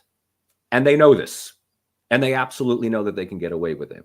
And so my big concern is whether Israel will continue to exacerbate security dilemmas in the region solely because they know that the United States is committed. In which case, the only way that we can break this cycle, the only way that this trauma bond can be broken, is if officials within the United States definitively say to Israel, after a certain point, if an agreement is reached with Iran or something else, you're on your own. We can't stop you from doing what it is that you're going to do, but no military help, no diplomatic cover at the UN, and the one that will really get them, no more military economic. So, Michael, just to share some news, because I'm monitoring. I know James absolutely loves X, but I am monitoring X because it does still seem to be the platform that provides, updates. the foreign minister of Iran has stated that, quote, the enemy's requests for Iran to return to diplomacy are irrelevant now. Yeah. The door to diplomacy is definitely closed. So quite clearly the Iranians are done. They're not going to be, trying to get an off ramp or feel that they are. They are, I think, understandably from their perspective, doubling down and will not be backing out of using some form of military action or kinetic action, even if it's just to be as a deterrent, not because they actually want to go to war with the Americans or something. But yeah, I think it's, for everyone asking what comes next, I think it's quite simple. The Iranians are going to do as much as they think they can get away with. The playbook that they have used for much of the past 40, 45 years, and see where they can turn the pressure up without incurring the wrath of the US again. All the meanwhile, Israel will continue to strike. The Israelis are quite clearly invested in this to the extent that they've done this. The bigger deal is, to your point, Michael, and James, maybe if you want to comment on this, is to what extent will other countries get behind Israel's continued campaign, right? The Israelis are running low on interceptor missiles. They are, $2 to $3 million a piece. And they are more complicated to design and produce than simple ballistic missiles, because they have to be capable of intercepting ballistic missiles in defense, in air defense systems. So the Israelis are definitely going to have to ensure that they can get sustained supplies from America. I don't think the Americans will be cutting them off, but I do think you're going to see a more antipathic sentiment across Europe for sure. So, I mean, my sense in all of this is that I'm not surprised that Iran is going to say that it's not going to negotiate. I mean, that much is clear. I think that there are all sorts of reasons for it. I think it's very understandable that a country would say that after it's taken a very big hit like this. It looks then like it's capitulating. I think my sense is that we will see Europeans working to try and engage with the Iranians and say, how can we get back to talks? I think it'll be very interesting to see then how the United States under Trump would set the agenda for any return to talks. And remembering it's not, when you're dealing with negotiations, and it's not just about getting one side to agree to talks and then talks suddenly start and it's all out in the public and everything like that. There's a very elaborate dance that very often has to go on in these situations. A lot is done behind the scenes. A lot is done with go-betweens that sound out to try and say, look, if we do this, what will be your response to this? So, as I say, that very often when you see negotiations, 90% of the work has already been done.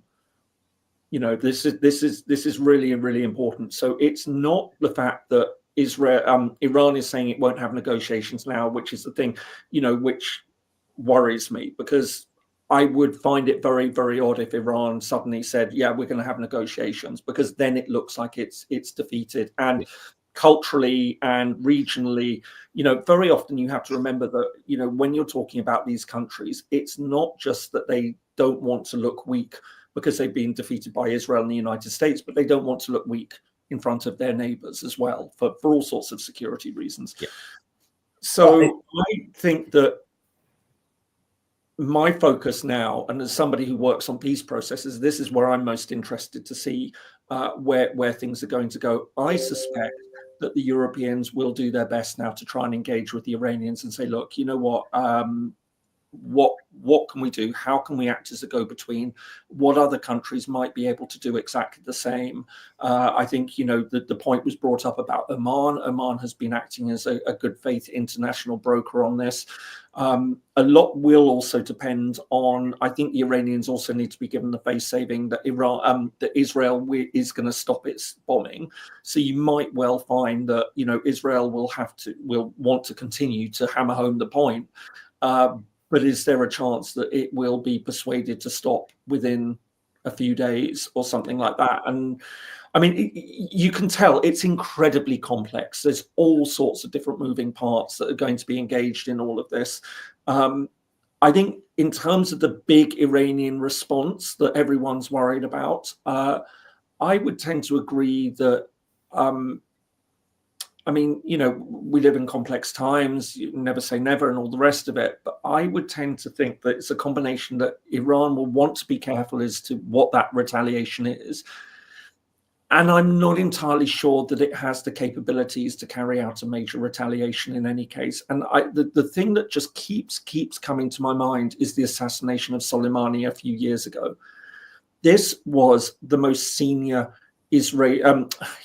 Iranian military figure. I mean, he was touted as being the, you know, well, he was the architect of the entire proxy system, the mastermind of Iranian foreign, well, I mean, foreign interference, exactly, military policy, you know, and was held up as this absolute, you know, key figure, the most important figure in Iran's military hierarchy, not seniority wise, but right up there.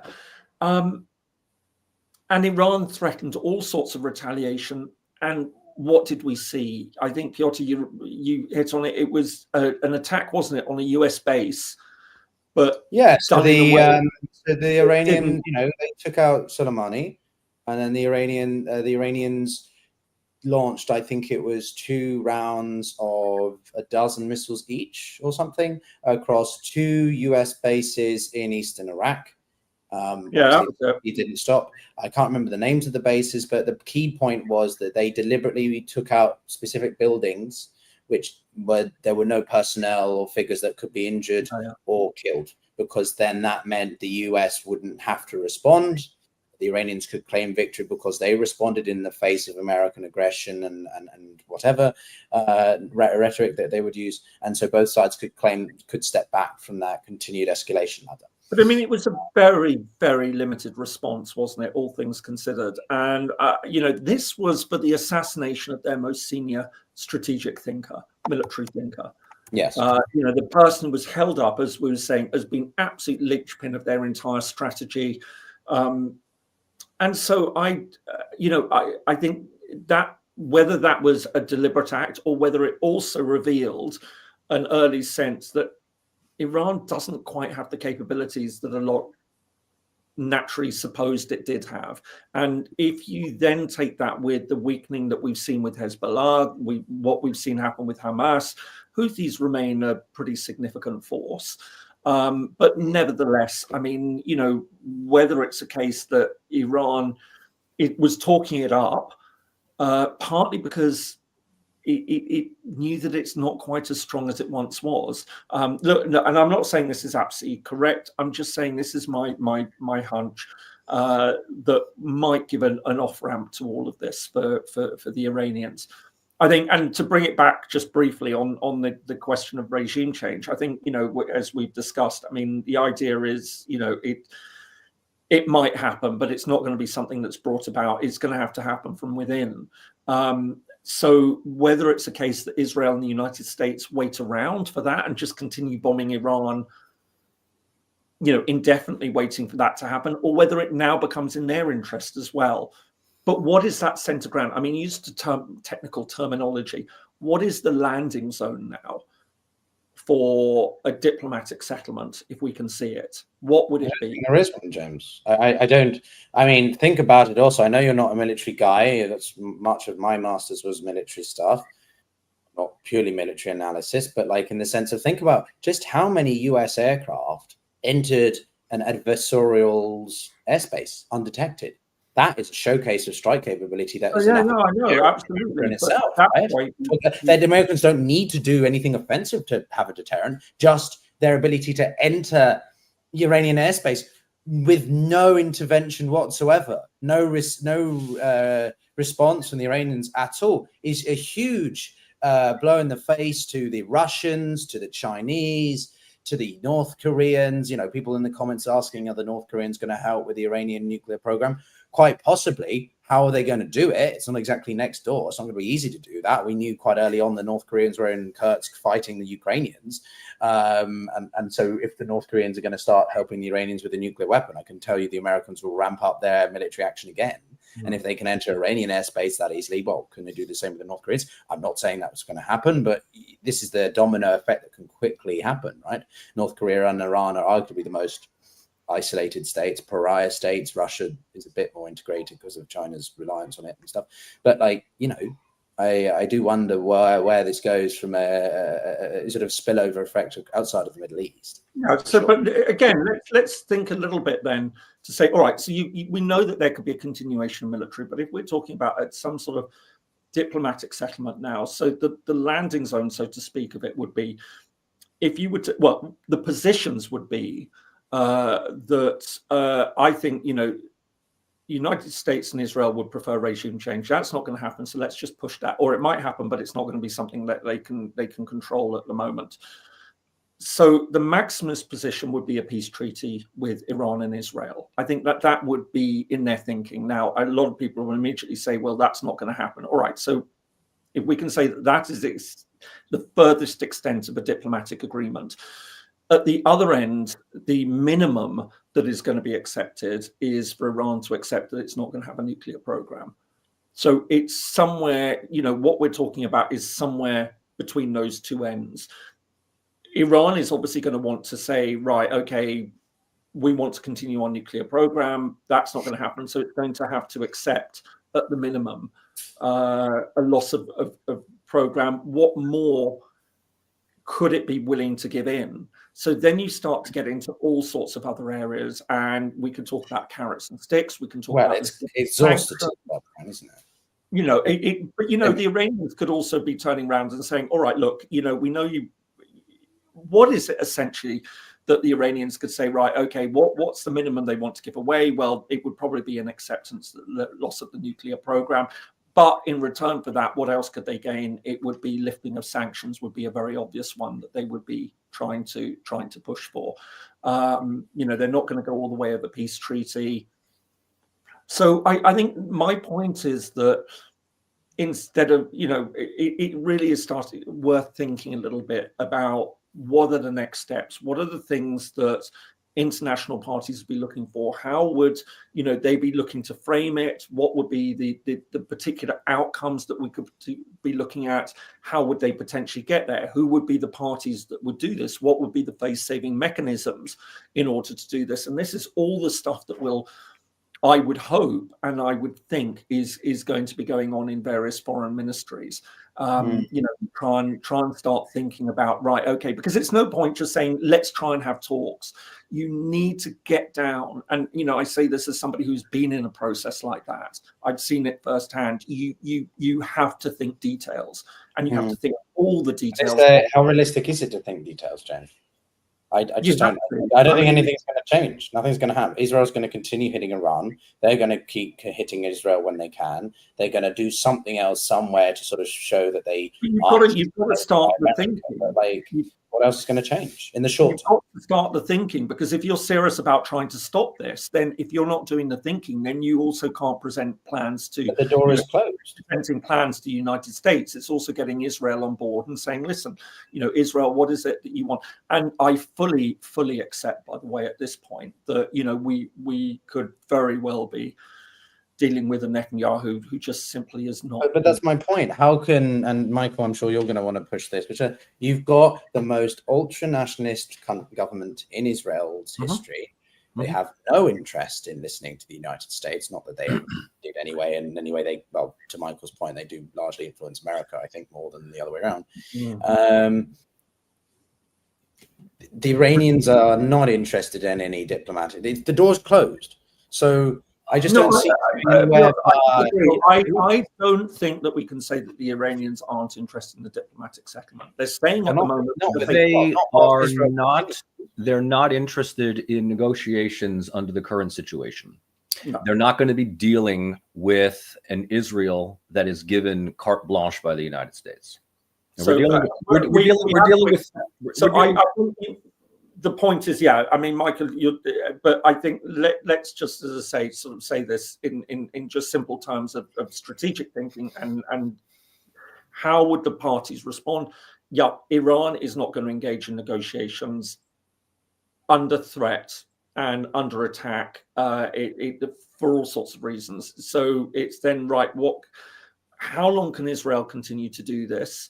Does it have the capability? Again, I'm not a military person to know what capabilities Israel has to be able to continue this indefinitely. One would imagine it doesn't. So as I say, I can comment on that quickly if go you on. want. Yeah.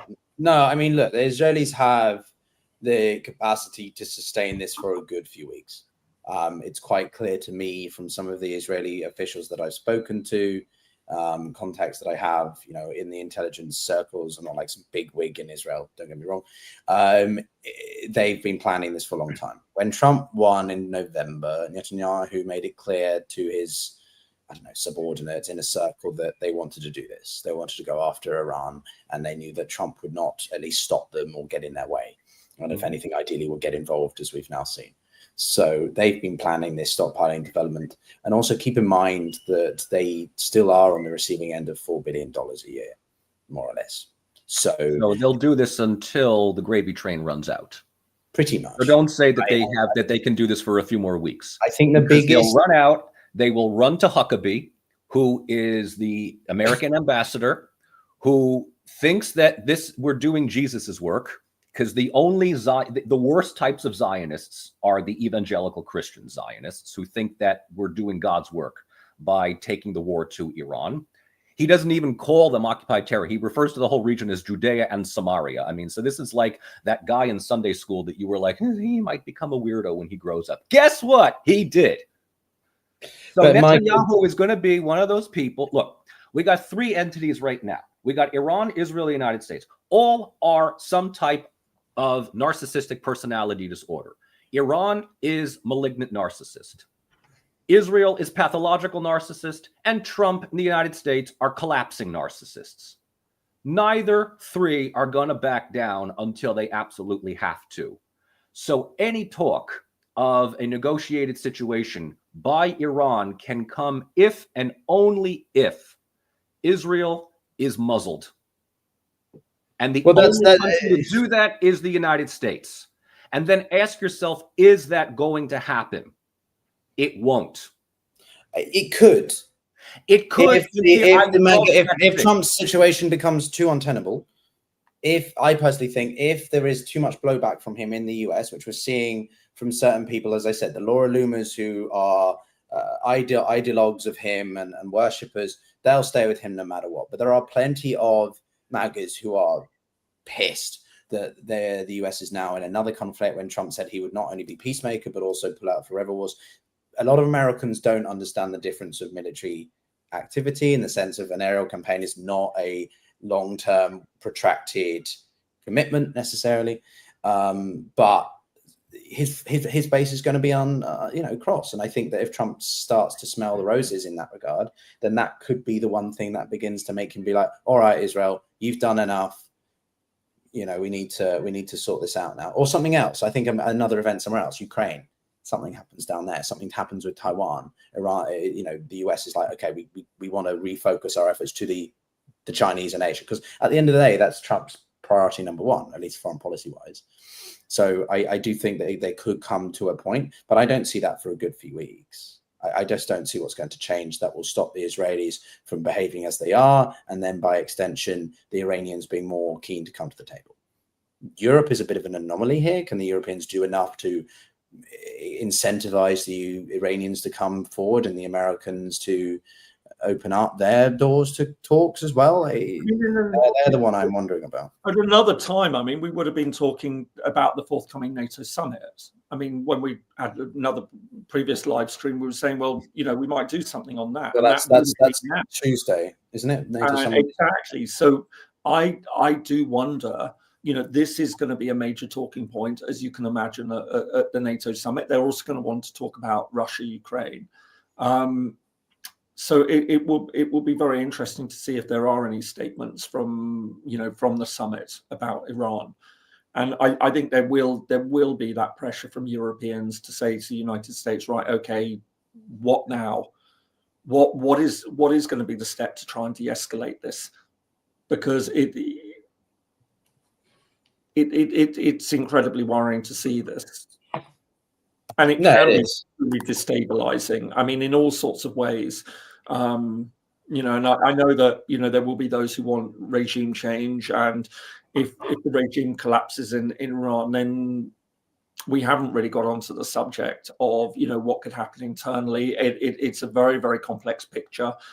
We don't know who would step in, and I think it would be terrifying to see a country like Iran collapse. James, do you think and Michael, maybe if I don't know, we could talk about this indefinitely, so I'm happy to keep going for as long as people want. If they do have questions, I'm monitoring the chat, which is why also some of you, James is very intelligent, so is Michael, but let's not say that one of them's silly or an idiot. We're all clever, just have different opinions.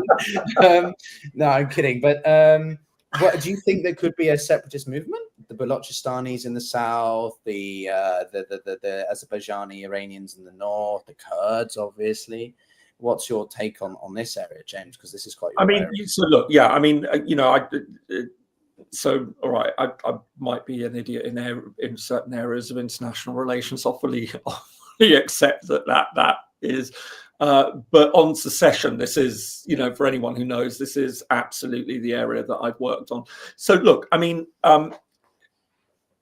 it's remarkably difficult. Even when states collapse, you know, there tends to be an aversion to allowing new states to develop. And I can remember actually, even at the height of the Syrian civil war, there were all sorts of discussions about the Balkanization of Syria, that it was going to collapse and you were going to have a Kurdish area and everything like that. And I mean, you can see that developing, but it becomes very, very unlikely. I mean, you know, the Soviet Union collapsed and you had the 15 republics emerge. Those were internationally accepted internal boundaries, which were then recognized as state boundaries when the republics became independent. The same happened in Yugoslavia, subject to our regular comment about Kosovo. Yes, it was different, but the all right, here comes the serving. I'm not going to. Well done, James. You know, so what I think is that even if there is, and I'm going to just give a quick shout out to the recent interview that I did with Donica Obrechen on Russia and the potential breakup of Russia and things. And he made a very interesting point that, you know, there are lots of groups there that, you know, there are some groups which could theoretically have a conversation about independence if Russia were, you know, if Putin was out and it fell into chaos and everything like that. But there's a lot that don't actually have that national intellectual project for independence. And I think the same would apply to Iran. And I think that there would be a great resistance to wanting to see Iran break up.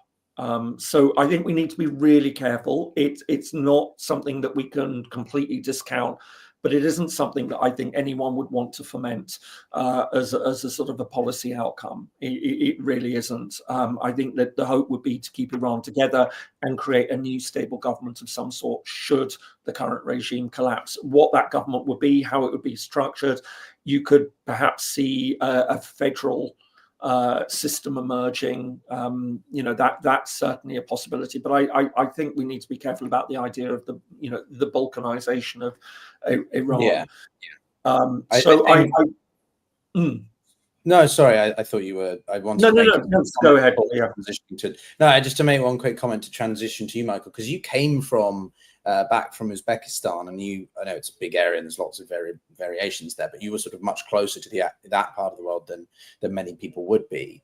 One of the things that I think is absurd is talking about sort of extreme scenarios like the fragmentation or whatever. Maybe even if you want the fragmentation of Russia or Iran, that's different to whether or not it's likely to happen. I do think that Dagestan or the other smaller sort of Islamic parts of Russia succeeding would probably be better.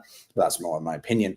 But, you know, when it comes to sort of that situation in Iran, one scenario I think is more feasible is that the Crown Prince comes in as part of a transitional government leadership, and then there are elections held. Again, this is all assuming that the process to getting rid of the Islamic Republic is smooth, simple, which is not going to be.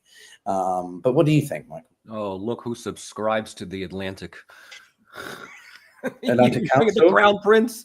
You think Pahlavi? Really? transitional, not happening. No, that's not. I'm sorry. If I'm wrong, we can have a whole situation where you guys can sit there for an hour telling me that I'm wrong.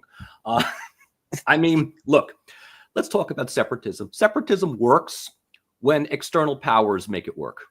Essentially, yeah. That's it. Okay. And I really take issue with the term balkanization, because balkanization happens. I say fragmentation. Well, but we like to use balkanization because, you know, it's sort of a subset of you know, Orientalist vocabulary. Look, when Balkan people are left to their own devices, you know what they end up doing? They don't break away; they unite. They just reunite under different borders, right? Are you sure? Yes, I'm absolutely sure. Left to their own devices, we would have, well, okay, on an ideal thing, left to their own devices, Yugoslavia would happen again. Yugoslavia's breakup did not happen because the people inside suddenly were like, oh, cool, Tito's dead. Let's form our own countries. Yeah, there were groups. To your point, James, there are groups in every society that can talk about secession. Yeah. They can't do anything about it. Kosovo, and let's just bring that up, only exists, albeit in disputed form, because of external support. That's it. Because of external support. And the reason why we have 15 post-Soviet republics and not dozens more is because separatist movements weren't able to gain international traction. So that doesn't presuppose that everybody is monoethnic within the country. Differences by language, by region, certainly abound. But when we talk about states balkanizing, that almost always comes from Western circles who dream of using that as a way of redesigning the region for their own purposes and finding useful idiots to, you know, have their way forward. But also in eliminating a larger potential competitive rival, right? So yeah, we talk about the breakup of Iran and the Azeris are living in Western Iran. I mean, good luck with that. I mean, you know, who are they going to get support from? The government in Baku. Baku doesn't do anything unless they get their tacit support from Ankara. So I wouldn't, I mean, I wouldn't go down. I wouldn't go that route. I know that a lot of people. I know a lot of people in Pentagon circles, in you know, London, whatever. They like to talk about these things because no, those people over there don't want to live in a artificial country. Look, every country is artificial. You want to talk about separatists? I can find you separatists in the United States. I can find you separatists in New York and New Jersey if you really want. You know, if you want to get external support for, you know, the secession of Texas or Florida, and a part of me almost wants to sell it, not even sell it. I'll pay Spain to take Florida back in some cases, right? I mean, you know, who's to, you know, we talk about fragmentation in non-Western countries. I mean, separatism exists, you know, across the board. But to my point, look, it does not happen unless there is external support. I mean, I think we could probably put this particular conversation. I mean, I don't think that we're going to, you know, regime change might happen, but it's not going to come from outside. And I think we need to be really careful about talking about fragmentation because, yes, there may be groups that in some sort of way thinks about it, but I just don't think that there will be any interest in seeing it happen. And, you know, to join the United Nations, as much as it matters anymore from what we've said earlier. And I do, by the way, I'm very pro United Nations. And I think it is very dangerous, the thought that, you know, it disappears. I know a lot of people seem to think it's a bit funny to say, oh, yeah, we should get rid of the ones who really worry me are the ones who say it and believe it. I just know that there's a lot who are just trying to be tedious trolls. They just have no idea what they're talking about. Yeah, exactly. No idea. Everyone thinks that the UN is the Security Council, which is it's much more than that. It's a minuscule organ. Do you know what FAO does? Do you know the instrumental role the World Food Programme, UNHCR, well, any of these, you know, well, the best example, and you hosted my former boss, Richard Goen, right, on your program. I've had him on my show. And what did he say about Afghanistan, right? When no nation, not even the Russians or the North Koreans were willing to talk to the Taliban, there was only one entity that was there to actually engage this entire new body that was going to be running a population, a country of 25, 30 million people. It was the UN. No one else was going to do it. No nation state. The point is that the UN has a role. Anyone tries seceding, it's not going to be accepted. They're not going to get the 5 votes needed from the 5 permanent members to get them through. It's blocked. It's going to be. So, I think the overall opinion would be that even if regime change happened from within, that there would be incredible pressure to keep the country together. And even if tensions did emerge, then you would be dealing with trying to keep it together. So I think, we need to maybe, as I say, damp down some of the sort of the more excited commentary on that. So again, you're not a fan of sensationalism, James? I'm surprised. Not terribly. Someone's asked if I am monitoring the chat. I am. I just want to ask this question to both of you: will the Europeans actually do anything? I mean, what do you mean? That's the thing. I mean, that's very relative term, isn't it? What does that mean? I mean, what do something? I as I said, my sense is that the European position will be that it will try and see itself as a broker of some sort. That it will, if it will do anything, it's more likely to do something diplomatic. And I think the Europeans will be having serious conversations about this, and I think they will see themselves as relevant in this discussion, what they can do at the moment and things, and that's when Europe might be in a stronger position to say to the Americans, and this is a relative understanding of the term at the moment, of course, and maybe speak to the Israelis. But of course, you have got that ICC indictment against Netanyahu, which means Netanyahu's probably rather disinclined to talk to the Europeans. But there's no one else apart from the Americans that, frankly, I think Russia potentially, could that be? Well, I think Putin, if he plays his hand correctly, and Michael, you might have more thoughts on this. If Putin wants to try, obviously he'd like to see the Islamic Republic stick around, because but he's not going to do more than what he's written. I made my video, which I've posted in the chat for people. Why Russia isn't coming to the aid of Iran, partially because it benefits from the chaos, but also because it can't. But in this case, this breathing space might mean that Putin does have the opportunity to make Russia look like a responsible peace broker by encouraging the Iranians, Americans to talk, but also means that he keeps his important partner, Islamic Republic, around, which he kind of does need, right? I don't know if you have different thoughts on that, but that's I mean, that's both China and Russia have made it clear that they are invested in the current government in Tehran, or at the absolute least, they're invested in a country that has not undergone some type of externally sponsored regime change or externally sponsored fragmentation. I mean, that much is painfully clear.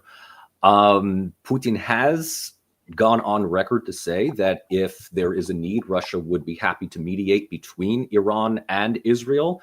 Whether that, and I can only imagine that's just met with, this absolute ridicule from, European circles. The United States will most likely not take that up either. I mean, it's a good question about which would be a country that would be most appropriate to mediate. China comes to mind, but I don't think the United States would be would allow that at all. Would allow that at all to happen. We mentioned it earlier, and I know we're sort of already past the 2-hour mark. So you're right; we can keep going on and on. We have other things to do during the day here, but this is an intricate part of the larger study of conflict resolution. And James is absolutely correct on this by saying that, look, if you get the involved parties to the negotiating table, you've already achieved a lot by just getting them to come to the table. But one of the things that gets them all to agree is that they're all united on 2 things. One, they're ready to stop fighting. They're ready to stop the killing. And the old voting stalemate is essentially... Yeah. I mean, it's just that's the first thing. And a lot of times, the first thing that you do at the negotiating table is just that. It's stopping the killing. The first step of conflict resolution is conflict management, which oftentimes comes by making a number of expensive decisions. to get them to stop fighting, which oftentimes leads to sort of the scenario that we have in Bosnia right now. Internal fragmentation of a country that is sovereign. It's on the map. It's represented in the UN, but its internal cohesion is, you want to talk about enclave within enclave. I mean, that's Bosnia. But what I'm trying to say here is that in order for that to happen, there needs to be a lot more happening, unfortunately, on the battleground and within the economic field. Israel needs to realize that it cannot just simply use up its current stockpile of ammunitions and then rely on Big Daddy America to give them the next one. I mean, they take a look at what's happening in Ukraine, and the rhetoric is, at least prior to Trump coming in, that Ukraine must be defended at all costs. Europe is still saying this. Ukraine must be defended. This is enough for Zelensky to realize that he will absolutely hold his Western sponsors' feet to the fire by saying, you made this promise, so you're in it until we win it. Israel knows this better than anybody else. It does not matter if it's Trump or Harris or Biden or whoever. You're in the White House. You have a strategic commitment to the state of Israel, economically, diplomatically, and militarily. They know this. So in order for there to be real, serious peace talks, not just between Israel and Iran, but the idea that Israel needs to be held feet to the fire by saying, hey, guess what? Genocide is not going to work. And your idiotic plan for Lebensraum is no longer going to be supported. A lot needs to change. And a lot of that has to happen within the internal dynamic between Washington and Tel Aviv. And until that happens, Israel will continue to exacerbate these tensions, knowing that they have the defense militarily and diplomatically at the UN. And it doesn't matter what you think about Iran, because Iran could be knocked out and we create new security dilemmas in the region. I mean, I feel like we're reiterating a lot of what we've said 2 hours. Before. I mean, gentlemen, I as I say, I could keep going for this indefinitely. I mean, there's plenty of people who want us to talk more about things. Would a Russia support Iran with weapons and such things? I'm trying to find some of the comments here. This one, and anti-aircraft munitions, no, because they need it for their own actions in Ukraine. They can't even defend their own airspace, let alone supporting the Iranians, and we've seen that now. The Americans went in completely undeterred or whatever, no opposition whatsoever, and did what they did yesterday. So the Russians are not going to do anything. By the way, has this disrupted Iranian drone supplies? Do you know? It has set back supplies. One estimation I said was, this was before the US struck. But the problem is, James, that it's very difficult, other than satellite imagery, to get a clear essence of the impact on the ground, right? No meteorite things exist in Iran. No, I'm just wondering what I think it set it back about a good quarter, a good 2 to 3 months worth of consistency. Because I mean, that gives the Russia an incentive to want. No, it does. It does. Putin, for whatever he likes and says that he does X, Y, and Z, this is not a good thing for Moscow. And the Russians will have to do something, I think, if they want to ensure that Iran doesn't completely capitulate in one way or another. And I think that the Russians will ironically be one of the biggest pressure points on the Iranians not to do too much in response, i.e. over the Strait of Hormuz or something like that. Also because the Russians have their dark fleet, their shadow fleets coming around there with the oil supplies, which could be disrupted by American intervention in there anyway. So I think, if anything, the Russians are actually going to be, behind closed doors saying to the Iranians, we don't actually support you doing too much, mainly because it detrimental to us. I think the Chinese are a big enigma in this. And the other one that I would encourage you to follow, and specifically also, James, because you're just south of a part of the territory which they only recognize, is Turkey. The Turks, I think, are going to be quite... Well, Erdogan's already hosted the Iranian Foreign Minister, I think, today or tomorrow. And he just, was it yesterday or the day before, he gave a real tub-thumping speech for Muslims to unite. Yeah, no, I think Erdogan's going to be... Was that before or after he gave the next round of economic and military assistance to Israel? I mean, Erdogan's a snake. I mean, we know that. I mean, Erdogan plays both. Everyone knows Erdogan plays both sides. Well, he's a snake oil salesman, Yeah. to quote one of my former colleagues. James, I don't know. You look exasperated. No. I mean, it's just I think yes, it's quite interesting that, you know, and to come back to this point, Piotr, as you are aware, and for anyone who wants to start a YouTube channel on international relations, one of the things you learn is just very much how different countries respond to things. It becomes a very interesting way, and especially the larger you get, the more comments you get, the more sense of how it's a bit like opinion polling. You know, you get to a certain point and you get a sense of how a country sees it. So after Pakistanis who are furious at what's happening in Iran, Turks are pretty much up there, I have to say. But, you know, a lot of the comments I've been having is really, really anti-Israeli from Turkish audiences. So yeah, it's the Turkey factor is an interesting one.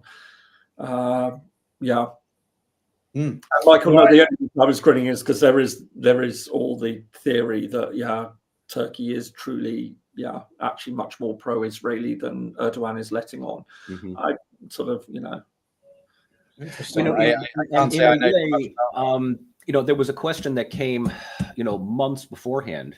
If we were still just to focus on, let's just get really precise and focus on Gaza and preserving Gaza, rebuilding Gaza, it has to come with international support, but it can't just come from the UN. I mean, it literally has to come from the sponsorship of major countries. And I'm thinking, as crazy as it sounds, and Turkey is the one country that seems like the most credible in providing some kind of physical presence in Gaza's rebuilding and its internal cohesiveness. It's the only one that I think would be able to provide some deterrence against Israel. And of course, that's going to create a whole deluge of comments pro and anti in the response here. But while all of this is happening, Israel is still committing genocide. They are still sending missiles into not even to what's left of Palestinian communities, but they're openly shooting at Palestinians that are just trying to scrounge for food. So if you thought that they would be deterred by Iran, I mean, the worst of the Holocaust took place in 1944. After it became clear that Germany was about to, lose this war. So we can't lose sight of that. And what's going to happen? I mean, we talk about a lasting solution here. It can't just simply be between Israel and Iran. It has to include airtight provisions for a Palestinian state, not just by the rebuilding of Gaza, but the entire ideological concept of settlements has to be dismantled. Full stop. Has to be dismantled. The entire concept of Zionism, and this is why it's almost a fool's errand. The entire ideology of Zionism needs to be scrutinized, if not absolutely deconstructed, in order for this to work. Not just in Israel, but in the United States. So we can see what a complex situation that we're effectively dealing with, because there are all sorts of moving parts. And, and I've said already, I can actually see that Iran would say, as part of the thing, it needs a face-saving climb down and some sort of movement on a Palestinian state. I think personally speaking, I think that, the Islamic Republic, is too invested in its opposition to Israel to engage in any sorts of meaningful discussions at that level, frankly. I just think we're too far in, James. We're too far in at this point. There's no... No, I mean, I think, so I'm just trying to make sense of what, how we would understand a peace process and a potential landing zone for a peace settlement. As I say, in very much the sense of, you can say it's premature to think this way, but you have to think this way, because it's only when you start to consider these sort of end outcomes that then you can start to conceptualize how you would possibly get there. So it's not a pointless thing to be doing, to break down and say, right, okay, what would we want to get out of this? Well, this is feasible. That isn't feasible.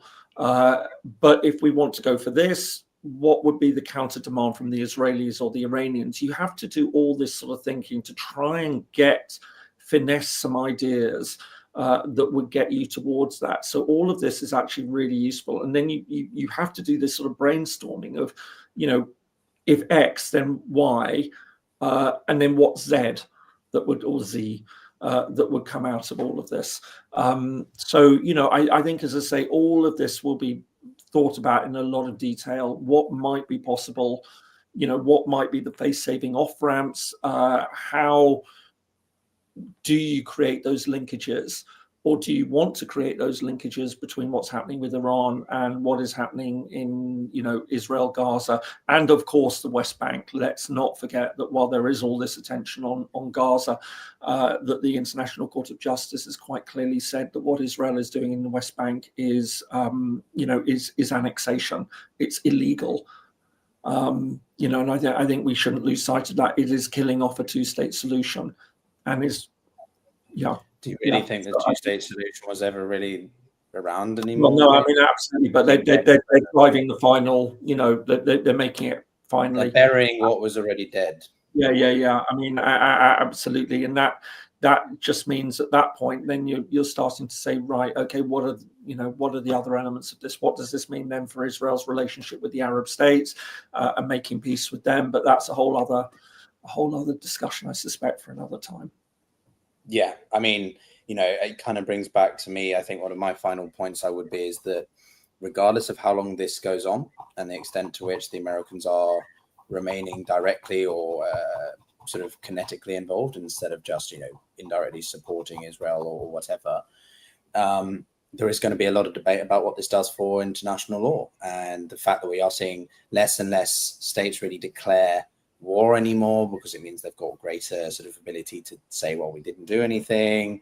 As I said before, and I know some people who are pro-Israel or the Israeli side will be like, well, you're holding Israel to standards that no one else is held to. That's often one of the counter arguments.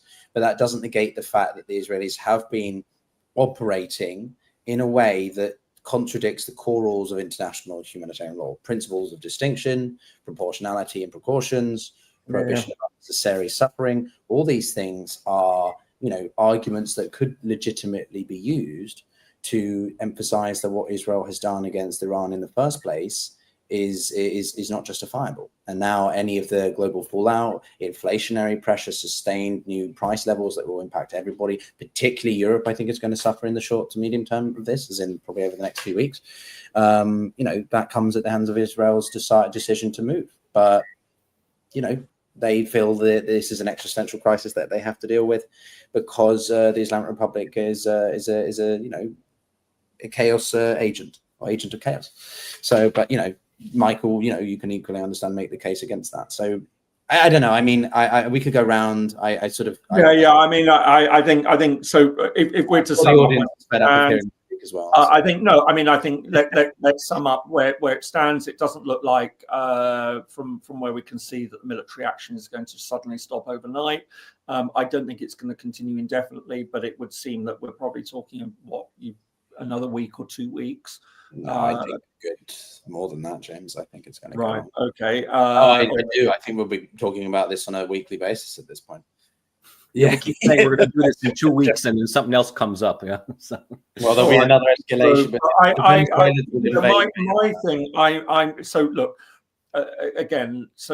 My interest is in diplomacy of peace processes, how this works. I will be really, really interested to see how the NATO summit goes this week. And I think this is going to be very, very interesting to see what the European positions are going to be, and if they're, how they're going to frame this debate alongside everything that's going on with Russia, Ukraine as well, and whether anyone would be interested in a wager that Trump leaves that early, or shows up at all. I don't think he's going. Has he announced he's going? I don't think he's even announced that he's going. Where is he being held this year? I need to double check. I'm very skeptical that he would even go. I think he's going to send good old Rubio as his lapdog to go there. Rubio's a little bit more of a conventionalist in international security like that. I don't think Trump's going to bother with it. I don't think he needs to. And quite clearly, he's given up on Ukraine. He seems to be giving up on Gaza. Iran is now his, attempt to try and get some kind of result somewhere. I just think he's going to find NATO a bureaucratic bunch of bigwigs who are talking about things he doesn't care about. I did have to laugh that the Dutch. I'm just checking this. Maybe I dreamt it, but it was so the Dutch security operation. For anyone who knows anything about the Netherlands, they will. This is. Is bloody funny, frankly.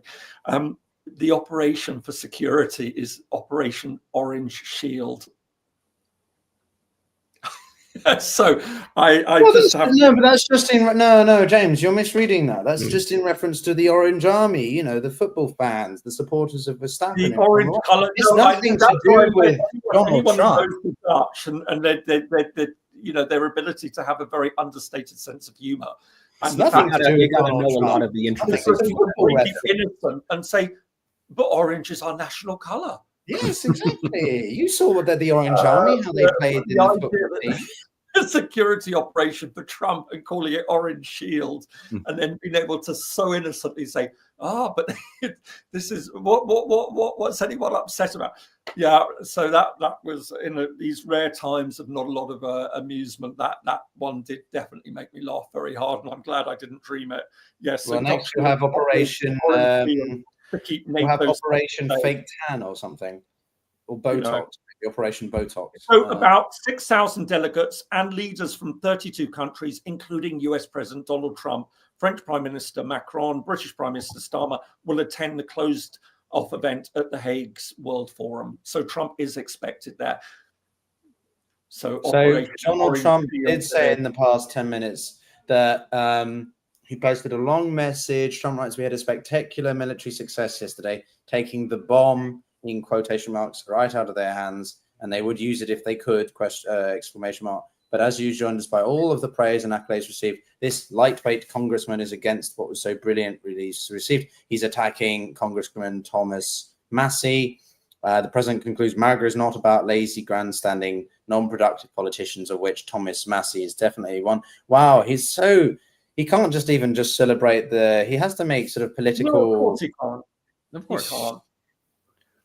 And the Iranian president has said that there must be a response. He says we will do something. So anyway, there we go. Final words, gentlemen. I'll pass the microphone to you both. I'm talked out. Time for a bit of food. And same here. All right, gentlemen. Thank you very much, everyone watching. Thanks a lot. I think we shall see where all of this goes. But as I say, my real interest is what happens at NATO this week, and if Trump does show up or if he leaves early. Yes, no, NATO is the next thing to watch, everybody. Do be sure to do that. I have linked in the chat below, at least on my channel side, a video that I made in my raw reactions to this, which we've covered in large part, but there's one point I did cover that don't think we did. If you want to check that out. James posted a great video a few days ago, and Michael, I'm not sure what you did actually in recent days. Have you translated anything recently? Well, I'm glad to know that you haven't been visiting my page. No, I did Putin's address at the St. Petersburg International Economic Forum, just basic economic stuff, nothing all that exciting. And I'm going through the last 2 hours. Didn't he say that Ukraine is part of Russia? That was in the Q&A. That was in the roundtable where... You didn't see any difference between the people of Ukraine and the people of Russia. Right. So that's a bit more interesting stuff there, which I'm going to include. So I had planned to have that up and ready probably this afternoon, but here we are talking for almost 2.5 hours. So if I can't get it up today, I will have it up probably tomorrow or Tuesday at the absolute latest. Yeah, here I am squatting in a friend's apartment because I had surgery recently, and I'm not feeling at my tip top. So I think she's probably had enough of my live streaming for 2.5 hours in the corner. But anyway, that's it from us, guys. Thank you so much for watching. I know I'm just a master's degree holder, so clearly, you know, do subscribe to the professors because they know everything and I know F all. Sorry, it's my slight tongue-in-cheek snarky. Yeah. And we'll see you all next time.